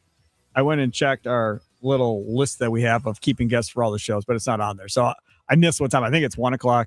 But she is on tomorrow. And if you have not checked it out, I would highly suggest you go watch her 14-minute interview with Pat Murphy. She was at Pat Murphy's house on Pat Murphy's wiffle ball field that he built for his kids in his backyard and did an interview there at the end of spring training. It was clearly nighttime because it was dark out, but it was really, really well done there by Ashley Washburn talking with Pat Murphy. Very, very well done. And it's funny because you bring it up, and this is Pat Murphy talking about, managing in Wisconsin while living in Arizona and that whole deal. The thing is, I've learned from the people of Wisconsin, the way they're passionate, about their teams. And so I've kind of adopted that as home, and Arizona is a place to come and rest and, connect with people. But Wisconsin's like a home, and I feel an awesome sense of responsibility to the state, to the city of Milwaukee, and to the Brewers organization to represent the best I can and, leave the jersey in a better place when the time comes. So good stuff. It's so good by Pat Murphy. Great interview by Ashley Washburn. Again, she has it posted on her X account. Definitely go check that out. And then, of course, check out Mason Crosby tomorrow with Mitch Thundernellis and Tommy Wirtz when they talk to Ashley Washburn. It's time for your green and gold update on Wisconsin Sports Daily, powered by the Potawatomi Sportsbook on the Wisconsin Sports Radio Network with Steve Sparky Pfeiffer. All right, let's get to it. The award-winning Ryan Wood, Packers beat writer, joins us now from down in steamy Arizona here on the guest hotline, powered by Gruber Law. One call, that's all. Mr. Ryan Wood, how are we this afternoon? Pat Murphy's right.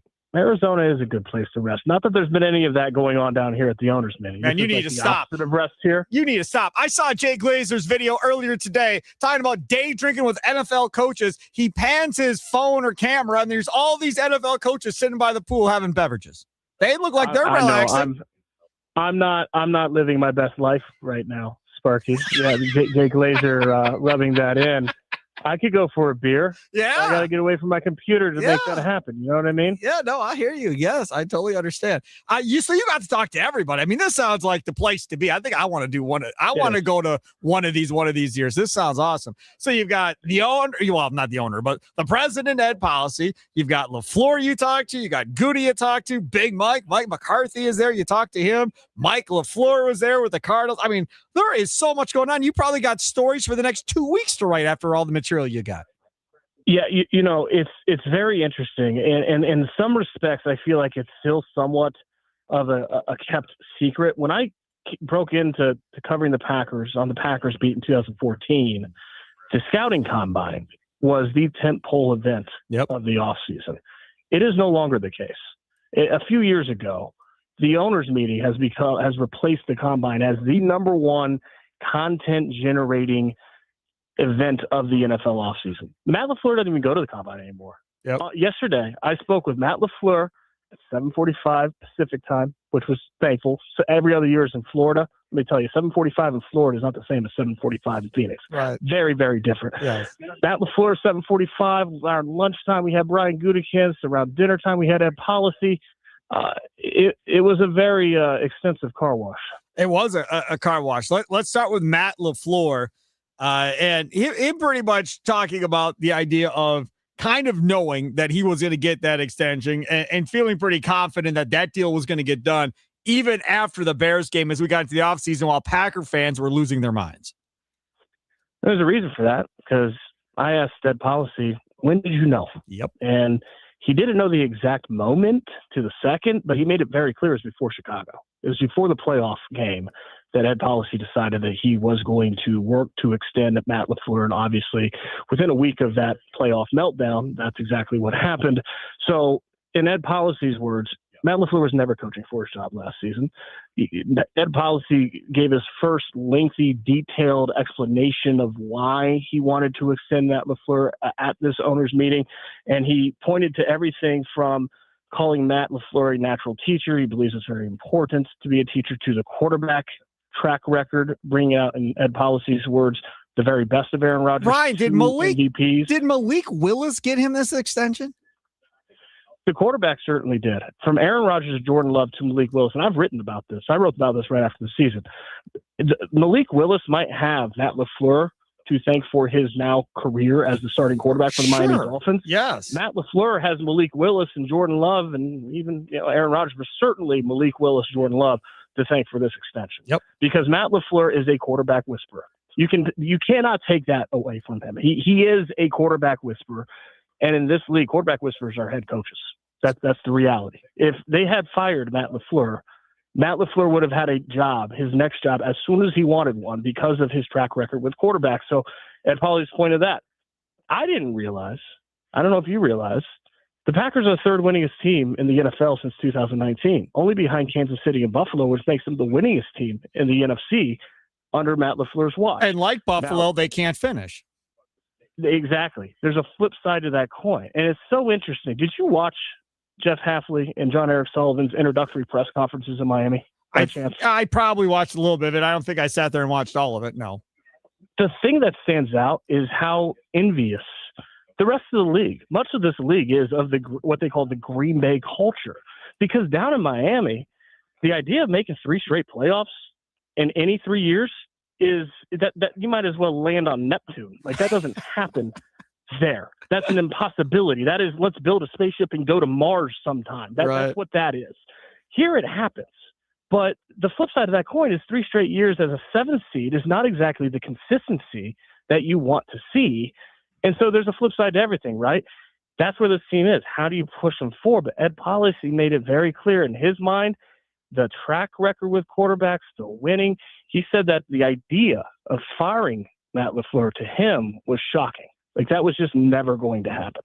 Yeah, and I understand that too. Ryan Wood, the beat writer for the Green Bay Press Gazette, Milwaukee Journal-Sun. I'll follow him on X at by Ryan Wood. He's down in Arizona at the owners' meetings where he's had the pleasure of talking to a bunch of different people. One of the things that came out of this conversation with you and Matt LaFleur and others was the idea of finishing football games and closing games out, something that they struggled with last year. And I'll be honest with you, I don't know how you fix that necessarily, but I feel like it's more of a coaching thing than anything. It's a blessing and it's a curse at the same time. The blessing is this roster. Look, they're going to draft corners in the draft. They're not done, but there's no such thing in this league as a perfect roster. It doesn't exist with the salary cap. Every roster is going to have an area you wish was a little bit better. The Packers are no different, but this Packers roster has everything you need to win a Super Bowl right now. They have the quarterback. They have Micah Parsons coming back. They have plenty of talent surrounding both of those superstars.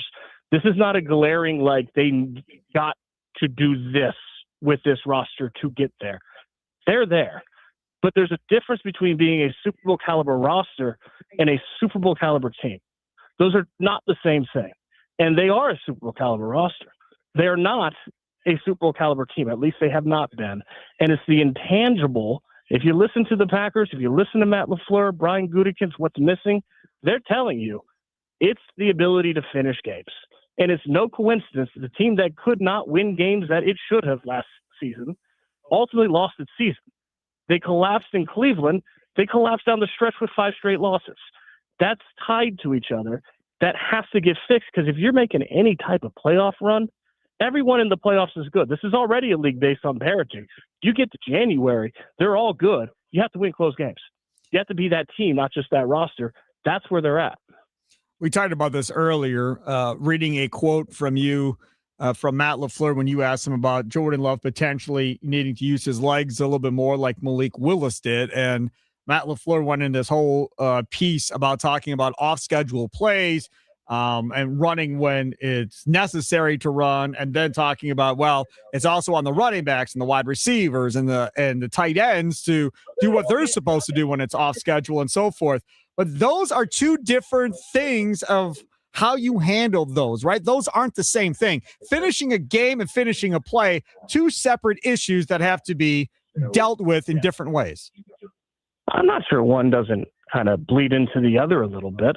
What Matt LaFleur is talking about there is being a team that sustains and strains to the whistle. Yeah. Really, right up to the whistle, you fight and you finish every play.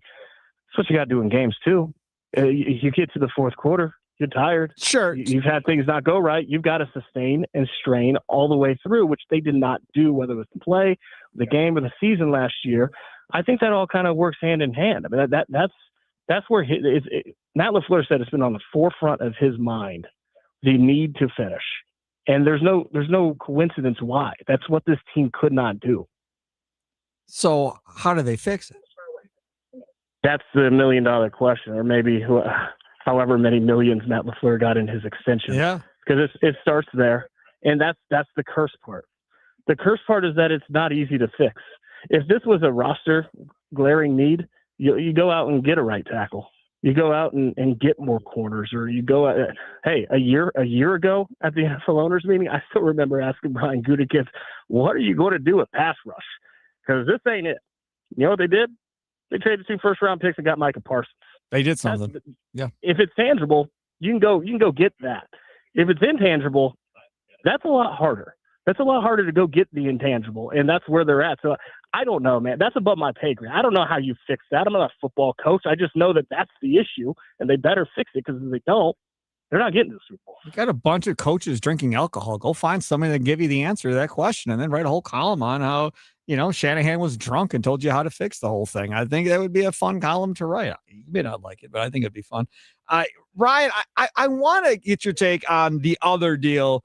Well, the NFLPA report cards and LaFleur not grading out the best in the whole wide world.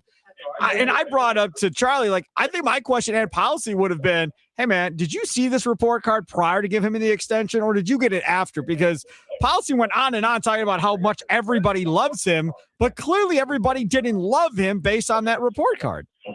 No, we talked at policy a lot about that. I asked specifically if he observed any issues there. And he said that. I also asked him, did you consult any players before offering the extension? And he said yes, but only because they came to him. Wow. He didn't go to any players, but he said that players came to him, and he wouldn't name names, but he said every single player that came to him came to give their full-throated support for keeping Matt LaFleur. So that was part of this process. He said that they have heard the distinct opposite of what's in that NFLPA report card, which is anonymous. We don't know who that was coming from, but he's heard the distinct opposite from players that he has spoken to. And that's where I'm not going to say there's not issue. Look, you want to talk about players playing out of their roles. You don't have to guess who that might be. I still remember being in the Soldier Field locker room after that Week 16 loss to the Bears, talking with Jordan Morgan, and he made it very clear, I'm playing right tackle. That's what this team needs me to do. But I'm a left tackle. The coaches know I'm a left tackle. That's where I'm comfortable at. I'm a left tackle. You go look at what Colby Wooden said. As soon as he got traded, introduced to Indianapolis Colts media, they asked him, what did you think of the trade? His first response was he was shocked because he felt like he played pretty well last year. The second response to the trade was excitement because he was playing nose tackle last year, and he's not a nose tackle. And he was asked to play it. He played it well. But they asked him, where do you think you're going to play with the Colts? So I'm sure it's not going to be nose tackle. So that's what Colby Wooden felt about that. 2024, Romeo Doubs decides week 5 not to show up to a practice because he's not happy with his involvement in the offense, gets suspended a game. There's a long paper trail here of guys that have been playing out of position. Now, here's the reality. Every single team in the league has players playing out of position. That is what happens when injuries hit. You have to move guys around. You have to compensate for who's not there. You're going to be asked to do things that's not natural to you. That's the Jordan Morgan situation. They didn't have Zach Tom at right tackle. He had to play there. But also the buy-in comes from, does it upset you? Does it take a toll on your season? Or do you fully accept that and charge ahead? We don't know who did and who didn't, but clearly not everyone did. Do you feel like, Ryan Wood, that Brian Gutekunst finally is all in on special teams? I mean, I saw his answer on Sky Moore and wanting him to return punts and kicks, and they think now maybe they have figured out that it takes more than just a field goal or a punter to fix special teams. Does it feel like now he's finally buying into making sure there are roster spots dedicated to that unit? Part of me wants to say that I'll reserve opinion until and if and only when I see one of those 53 roster spots go to Sky Moore, even if in training camp he proves to be nothing more than a return specialist. I get that those roster spots are precious. There's only 53, but that is also a position on your roster. And if a guy can only do that but does it at a high level, that's a position on your roster. You've got to have that element to your game because they didn't last year, and it was bad. I mean, we all saw it. It was as dormant can be.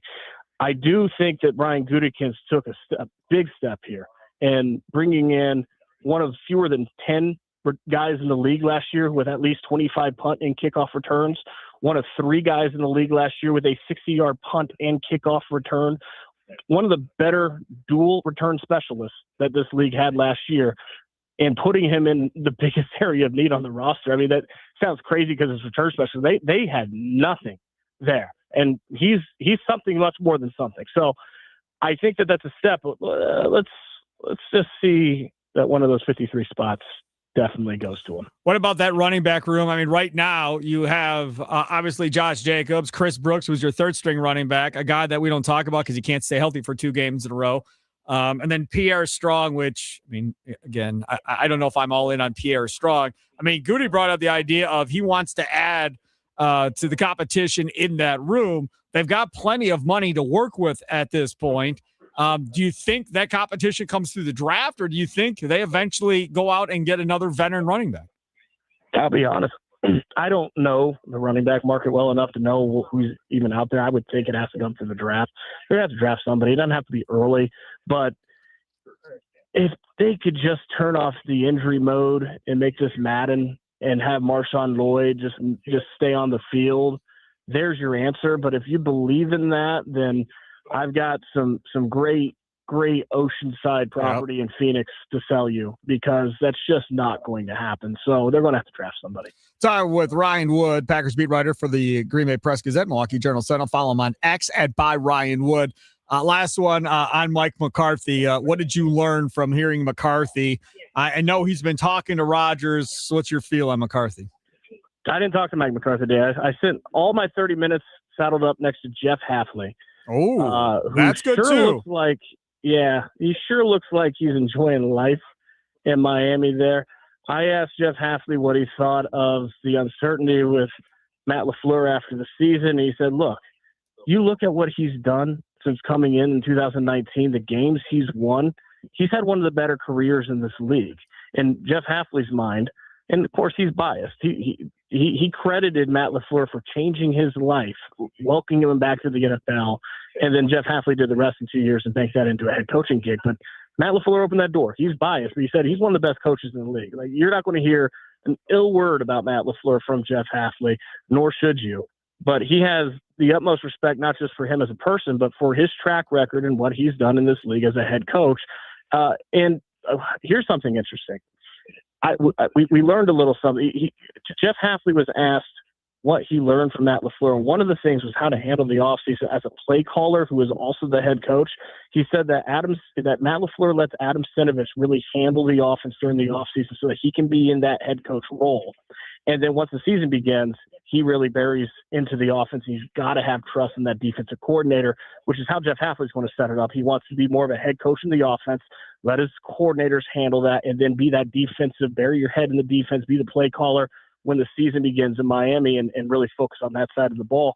I thought that was interesting. And then the Micah Parsons thing, Jeff Hafley's very aware that the Packers are playing the Dolphins this season. He's very strongly hoping it's week 1 to avoid Micah Parsons, but we'll see how the schedule plays out. Yeah, that made me laugh. I mean, there's a part of me, they got into debating that on 9 to noon with John Kuhn earlier today, as far as you want to play the Dolphins early or later.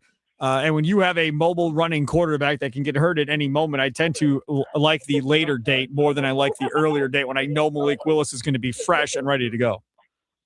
And the Dolphins are going to at least enter this season internally, despite all logic to the contrary, with something resembling belief. They have a quarterback. They have 11 picks in this draft. They're going to, inside those walls, they're going to believe they can do something. And then, November and December comes and you're 4-10. And it's like, okay, this is where that season's heading. You'd rather face the 4-10 Dolphins than the 0-0 Dolphins. Yep. No, I understand that. He is Ryan Wood. Thank you for coming on, man. Enjoy your rest of your time in Arizona. I know you will. When do you come back? Tomorrow morning. Oh, and right. Yeah, we'll enjoy the warmth while it starts. I guess Green Bay got hammered with a storm today, and I'm just out here looking at the palm trees, and I miss that. Yeah, there's going to be precipitation for the next several days. So hopefully you're able to fly in okay and everything's all right. Thank you, sir. Have a good one. Sure to build an arc, and we'll make it through. Exactly right. Build an arc. Take care. There he is, Ryan Wood, down in Arizona on the guest hotline, powered by Gruber Law. One call. That is all. Always enjoy talking to Ryan Wood. Speaking of 9 to noon with John Kuhn, he said what earlier today, that John Kuhn guy? What did he say? We'll play it for you coming up next. It's Wisconsin Sports Daily, live from the Wisconsin Sports Radio Network studios, powered by the Potawatomi Sportsbook. Sparky here.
Welcome in, Wisconsin Sports Daily. Steve Sparky Pfeiffer, Charlie Houston producing. Good afternoon. I hope all is well here on a Tuesday. Game 2 tonight, Brewers and Rays leadoff show with Tommy Wirtz comes up from 5 to 6:30 here on the Wisconsin Sports Radio Network. Then after the last pitch, you make the switch to the Potawatomi Sportsbook post-game show with Tim Allen and Tommy Wirtz tonight from 9:30 to 11 o'clock tonight. So lots and lots of Brewers conversation for you throughout the remainder of the day here today. Got some news from the Wisconsin Athletic Hall of Fame. Team USA wheelchair basketball player John Boy, who won 2 Paralympic gold medals, will be among the class of inductees for the 76th anniversary induction of the Wisconsin Athletic Hall of Fame presented by Network Health coming up on July 8th. The much anticipated induction ceremony will be held at the Marcus Performing Arts Center in downtown Milwaukee. The pre-event reception beginning at 5. The inductees will be honored at an award ceremony beginning at 7 p.m. at Uline Hall. So that is a pretty cool deal. Boy, graduated the University of Wisconsin Whitewater, was a key member of the Team USA wheelchair men's basketball team that won a gold medal in Paris in 24. Boy also helped the American team win the gold medal at the 23 Parapan American Games in Chile and has a gold medal from his Paralympic Games debut in Tokyo in 2021. So congratulations to John Boy for that. Pretty cool deal. He also has picked up wheelchair lacrosse, so he's playing multiple wheelchair sports. Really? Did you know there's so many? Like, it's such a different world of just sports athletics within the Wheelchair Sports Association. It's so cool. I've been helping out with the wheelchair rugby group at Marquette recently. Really? And that's been a lot of fun. How did you get involved in that? My girlfriend works in the physical therapy department on like spinal cord research. Oh, okay. And one of their main patients is on the Wausau wheelchair rugby team at Marquette. So we've been volunteering, helping out, trying to do different events. Yeah, it's a good time. It's really cool. Really cool world. Yeah, that's really cool. I had no idea he was doing that. See, he keeps stuff from me. I don't know. I got surprises. Yeah, you do. You have surprises. Okay, so earlier today, 9 to noon with John Kuhn, brought to you by Yingling, who's now in Wisconsin. Go get yourself a Yingling beer today. 9 to noon. Rami Makloff out sick today. Apparently lost his voice, not feeling so well, so he was out today. So it was Brandon Snide and John Kuhn talking about the whole idea of ed policy, knowing that he was going to extend him before he extended him and so forth. That then got into the conversation about Matt LaFleur. Check this out. We're set by expectations. You know how Rami talks about the Bucks and this being the worst year he can remember in 20 years of covering them. I personally think that Matt LaFleur's best coaching job was done in 2021. 2023. Yeah. Jordan Love's first year as a starter. That was by far his best coaching year. And if you remember that year, it didn't start great. They got a couple of victories, but man, did they look shaky. They got booed. They didn't win a game in October. They didn't win. They didn't score a point in the first 3 quarters against a bad Saints team at home. We're getting booed all the way through. I mean, it was ugly, but he rallied the troops, and Jordan Love got his feet underneath him when Toyotathon came and made it to the playoffs. I thought that was his best coaching of his career. Now, I will say this. I thought last year, even with the injuries, the way that thing unraveled at the end of the season, that was a red flag on Matt LaFleur's tenure. Nobody's going to be perfect. Everybody has them. You can look at Andy Reid and some of the mishaps, losing 4 straight NFC Championship games when he was in Philadelphia. These things happen. You have some red flags, and I thought the collapse, the not being able to get yourself off the mat at the end of last season, was a big indictment on Matt LaFleur as a head coach. However, you have those injuries.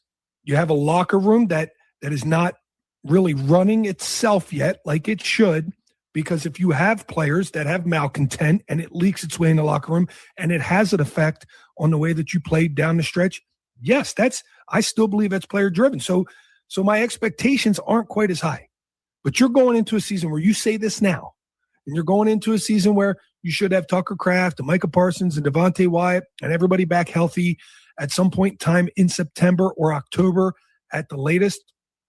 This is a big sign this year. I think the Green Bay Packers need to win the division in order to be able to say, yeah, Matt LaFleur is the guy that can win the division without Aaron Rodgers. No, I'm not there. Do you agree with John Kuhn? Nicolay Law talking text line 414-677-1250, 414-677-1250. To clarify, yes, I want the Packers to win the division. not to prove that Matt LaFleur is a good coach, to shut Ben Johnson the hell up. It has nothing to do with Matt LaFleur being a good coach one way or the other. I just don't want to listen to Bears fans and Ben Johnson run their mouth. That's the only reason I really care about them winning the division. The more important part is getting the playoffs, give yourself a chance at the dance, and get hot in the postseason and make your run through the postseason. That's the biggest deal.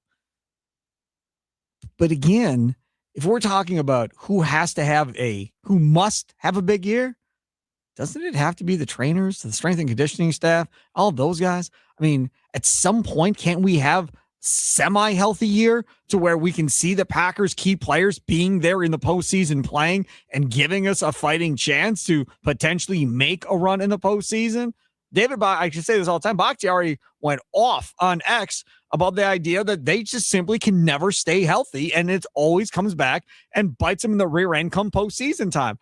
That who really needs to figure this out. Those are the people that we should be talking about. You want to start talking about jobs on lines and everything else. You cannot continuously have these type of injuries year in and year out without anything being done. They just did a semi changeover a couple of years ago in Green Bay trying to figure this out, and it does not appear that it has worked as of yet, Charlie. No, it doesn't. I will say, though, I guess to the benefit of the Packers a little bit, the rest of the NFC North is saying the same exact thing. I truly feel like any of these four teams can win the NFC North this year. I think it's going to come down to whichever team is the healthiest by the end of the year, because that's what it was last year. The Bears just were the healthiest by the end of the year. The Lions dealt with injuries all year. And again, but the Bears Vikings were hurt too during the year, and their linebackers came back towards the end. Their linebackers came back. Their cornerbacks came back at the end of the year too. That was the other position that they were struggling with early on in the season. They had guys start to come back. Their wide receiver room got healthier throughout the season. That's going to be the key for any of these teams. At the same time, I think when you get a contract extension like this, when you get talked about like this, when you're Matt LaFleur, yes, I think that adds a little bit of confidence to you from the organization. But at the same time, I think it makes your base hot seat hotter. I think the one that you start on is immediately hotter because you're getting paid more money, because you're a guy that's supposed to elevate this team in this offense. So in my mind, yes, I get where you're coming from, that injuries have been the biggest key for this Packers team throughout the past couple of years, but it has been the biggest key for every NFC North team. And at some point here, Matt LaFleur, if you're going to get paid like the best coach in the NFC North, or one of the best coaches in the NFC North, which you have two other phenomenal head coaches in the NFC North, you have to prove it yourself too beyond the injuries. The other thing when we start talking about Matt LaFleur is the idea of what really are expectations when you give Matt LaFleur this contract extension. Our expectations are, hey, Matt, look, here's 5 more years, or here's 3 more years. You have to get us to Super Bowl, or I have to move on. Like, what is expectations? Our expectations, Badger-like, where it's like, hey, just get us to a bowl game on a consistent basis. You're good. Hey, get us to the NCAA tournament on a relatively consistent basis, and you're good. There's no national championship expectations on either program, even though Luke Fickell talked a big game when he got here, which I appreciated because nobody had talked about it previously in Madison. So, but that's not how it works. In Milwaukee, nobody's getting fired in Milwaukee if they're a playoff team every year. Mike Attanasio is not firing the trader if he decides he wants to stay at $5.5 million a year versus going somewhere for $8 million a year like he chose. He wasn't going to get fired. They would have just kept him and kept moving on. There was no interest in moving on from him. And then you get Pat Murphy, who, again, they won a round in the playoffs, which is great because there have been several first-round exits for the Brewers. But again, Pat Murphy's in no danger of going anywhere for Mark Attanasio. As long as they're in the playoffs, Mark's happy. And that's really what it all comes down to. And a lot of these NBA basketball teams, same type of deal. If my team's consistently in the playoffs, I don't see a need necessarily to make a change. There are very few organizations in professional sports that hold their coaches and GMs to the standard of championship or bust. And if you don't get it in 3 or 4 years, you're out, and I'm going to find somebody else that can. There's just not a lot of owners like that in professional sports right now. I would argue with the NBA, they actually do fire their coaches pretty quickly, whether you've been a consistent playoff team or not. You've seen it consistently over the past few years more often than not. I think it's a little unfair to compare the NFL to college sports, where the field is 200 plus teams versus 32 teams. I think that makes a big difference and changes the perspective of the guys running the teams or running the organizations that, yes, you can sit at that playoff spot and be happy because there are 200 other teams competing for that. In baseball, with the salary cap discrepancies and the revenue discrepancies that we're going with right here, I think until those get fixed, you are okay with a playoff spot because that's just almost unattainable to get to that top spot where the Dodgers are or any of these other teams that are spending this much money, because the league just doesn't allow it right now with the way that all the rules are set up. Sure. The NFL, I think there's a certain amount of parity in the league right now. I think you are on the same kind of competing playing field financially with a lot of these other teams. It does come down to the coaching staff a lot more, in my opinion, than some of these other sports. And the NBA just moves on from coaches like it's fast food at this point. They just finish it and go. And if you're not doing well, they're going to go to the next guy right away. He's Charlie Houston, C. Sparky Fiver with you. Coming up, we'll get to things Sparky missed, brought to you by the Milwaukee Admirals. The old LeBron versus Jordan conversation came up with former New York Knicks guard John Starks. I must play that. As much as I hate having that conversation, we are going to hear from John Starks on this. Plus, the NFL passed some NFL rule changes earlier today, too, so we have to hop into that, too. It is Wisconsin Sports Daily, live from the Wisconsin Sports Radio Network studios, powered by the Potawatomi Sportsbook. Speaking of 30 different sporting events you can watch right there on that 2,000-square-foot screen at the Potawatomi Sportsbook. You want to watch college basketball? They got the games on. Do you want to watch baseball? They got the games on. You want to watch pro basketball? They got the games on. You want to watch pro hockey? They got the games on. UFC? They got fight nights on. They got all of it on. They air everything. They got everything. Everything you want. Unlike the biggest screen you'll ever see in your life, right there at the Potawatomi Sportsbook. 2 levels of seating. Potawatomi Sportsbook kitchen, unmatched. Everything's delicious on the menu. Every single thing. Full menu. Got brunch all day, 48 beers on tap, dozen different specialty cocktails. And, did I mention shuttles to and from the games? Do you want to go watch your favorite baseball team play? Right? Why not? Why not? You park for free in their parking structure, number one. Number two, do you have to make a purchase? Yeah, you got to make a purchase at the Potawatomi Sportsbook. And when you get a soda, whatever the case may be, hey, can I get a bracelet? I need to take the shuttle over to the game. Sure, no problem. Here you go. And they run to and from the game. It's perfect. Absolutely perfect, especially like tonight where there's potential rain or thunderstorms in the forecast tonight. You're covered. You don't got, if it hails outside, you're covered. It's not going to affect your car at all. No big deal. Versus if you're in an open air parking lot or something like that over there at the ballpark, if it hails, y'all are getting it.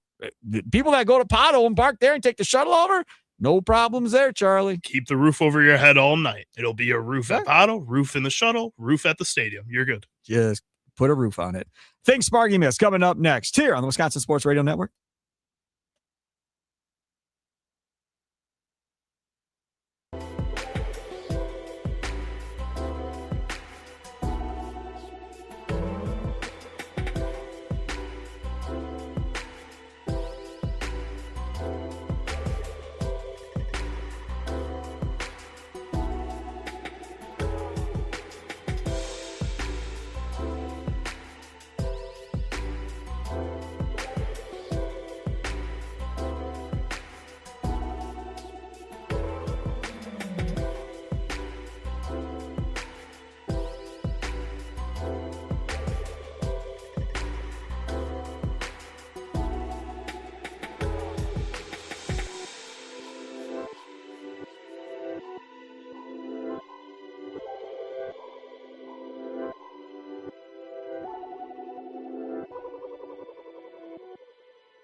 First of the year for Contreras, and that ball was clobbered.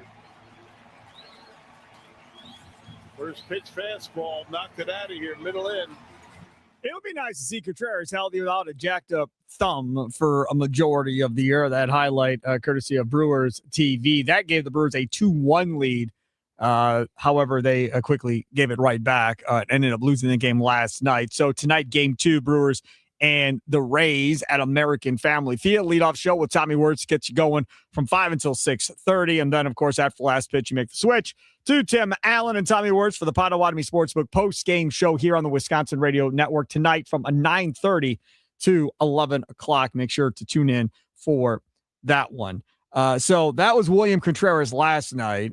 In the break, Charlie's like, hey, you want to know the starting lineup? Or do you want to hear Tommy Wirtz give it to you on the leadoff show? Whenever he does that, that means he knows this lineup is going to annoy me. And I will tell you that I texted Tommy Wirtz last night when I saw the lineup and said, this is a god-awful lineup. So I can't wait to hear what the lineup sounds like tonight. Go ahead. All right, so on the mound, as we know, Brandon Woodruff is pitching in his first appearance of the season. What do you think is going to happen with him tonight? 4 innings. I don't think he goes much more than 4. I think you have to get into the bullpen a little bit deeper earlier in this game. I hope it's a good 4 innings. He's on my fantasy team. So he's going to suck, is what you're saying. No, I'm giving you all the information. So he's going to suck. I just tried to give you all the information I can. That's all I'm doing. I'm just providing information. Well, not saying it's going to suck or not. I'm just wanting to make sure you understand when you make that projection for Brandon Woodruff. All right, go ahead. Leading off, you have Bryce Terang, which I know you already don't like. Batting second, Luis Rengifo at third base. They had him hitting cleanup yesterday. Why not? They're just trying to figure out where to put him, I guess. I don't know. Batting third is Contreras. Batting fourth is Yelich. Good. Batting fifth is Gary Sanchez at DH. Christian Yelich is playing in left field. I don't understand what they're doing. Like, you just made a whole big deal about getting Matos to replace the right-hand back with Churiel and Vaughn, and then you run Yelich out there. Now, obviously, maybe Matos isn't there yet or something. I'm not quite sure what's Blake going on. Blake Perkins can't play out there today at all. I feel like Blake Perkins is going back down to AAA. I feel like that's where Blake Perkins is headed. But anyways. Kind of seems like it based off of this next part of the lineup. Jake Bowers is at first base after Gary Sanchez at DH. And center field, Brandon Lockridge is playing there. Sal Frelick in right field, and close it out at number 9 is Joey Ortiz. Okay, so that's a better lineup than yesterday. I'll say that. All right. I like that lineup better than I like yesterday's lineup. I do not understand why Murphy just refuses just to let Frelick go hit leadoff and let Terang bat 2, and then Contreras, then Yelich, and do whatever else you want after that. I don't really care. But I don't understand why Frelick just isn't the leadoff hitter. Why are we screwing around Terang? Now, I understand it's working, right? He's got 4 doubles. He's tied for the league lead in doubles, all that fun stuff. Fine, I understand. But he's really good at hitting the baseball and making contact. Like, why wouldn't you let Frelick go be that guy in front of Contreras and Yelich? So you have Frelick and Terang, 2 guys that can flat out run in front of the 2 guys that are going to drive in runs. And then when you get Jackson Churiel back, you could essentially slide guys down even further if you want to, or put Churiel after Yelich in the 5-hole and let him hit behind Yelich, and then Vaughn at 6. Like, this lineup gets so much better by just putting Churiel and Vaughn into this lineup. But as we read off earlier today at 3 o'clock when we talk about the crew, they're saying Churiel mid to late April, and Vaughn is going to be more like middle of May. So it's going to be a while before that first base situation gets figured out. But that lineup's better than yesterday. Well, and that's why you kind of have to do some of these things. I talked about it in the first series that Pat Murphy is really just kind of going out there and seems like he's trying to just see what he's got. And I think you have to put Christian Yelich in outfield for one game, which I don't like. But if you're Pat Murphy going through what you got in this game plan, you kind of have to do that. You tried Gary Sanchez at first base already. So put Jake Bowers back at first base because you've been playing him in left field for the past games. This is just a lineup that looks to me like not one we're going to see later in the season ever, hopefully, probably not, but that it's just one that you have now in order to get through and see what you have in that rotation. Right, and you've got decent pop in the middle of the lineup. So, I mean, from that aspect, I like that part of it. All right, here is a segment that we do each and every day, and, well, it's another day, so let's go. What story did Sparky miss talking about today on Wisconsin Sports Daily? Don't you worry. Sparky's got you covered now. Don't miss Milwaukee Admirals hockey this season. Don't just buy tickets. Invest in memories at MilwaukeeAdmirals.com.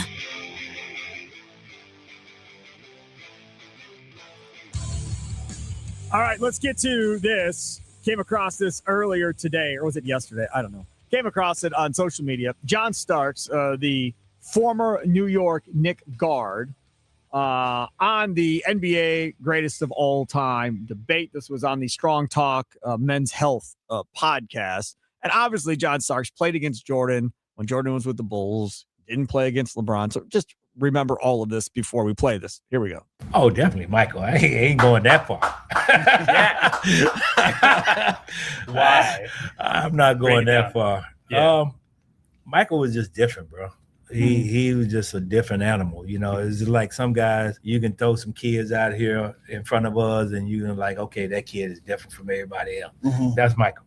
You know what I mean? He just like his mentality, his will to overcome, you know, anything out there on the court.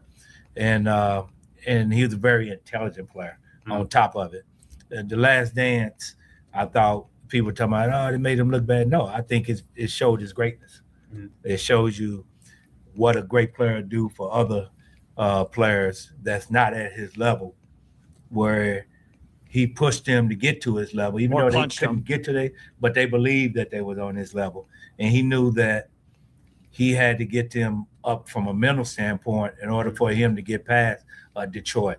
You know, you're talking about Scottie Pippen and all the ups and downs he had up until they broke through in 90, you know, and that's him pushing Horace Grant, B.J. Armstrong, those guys, you know, even Steve Kerr, he came a little bit later, but he had to get his team up to his level in order for them to break through. And they broke through in a big way, and they kept breaking through.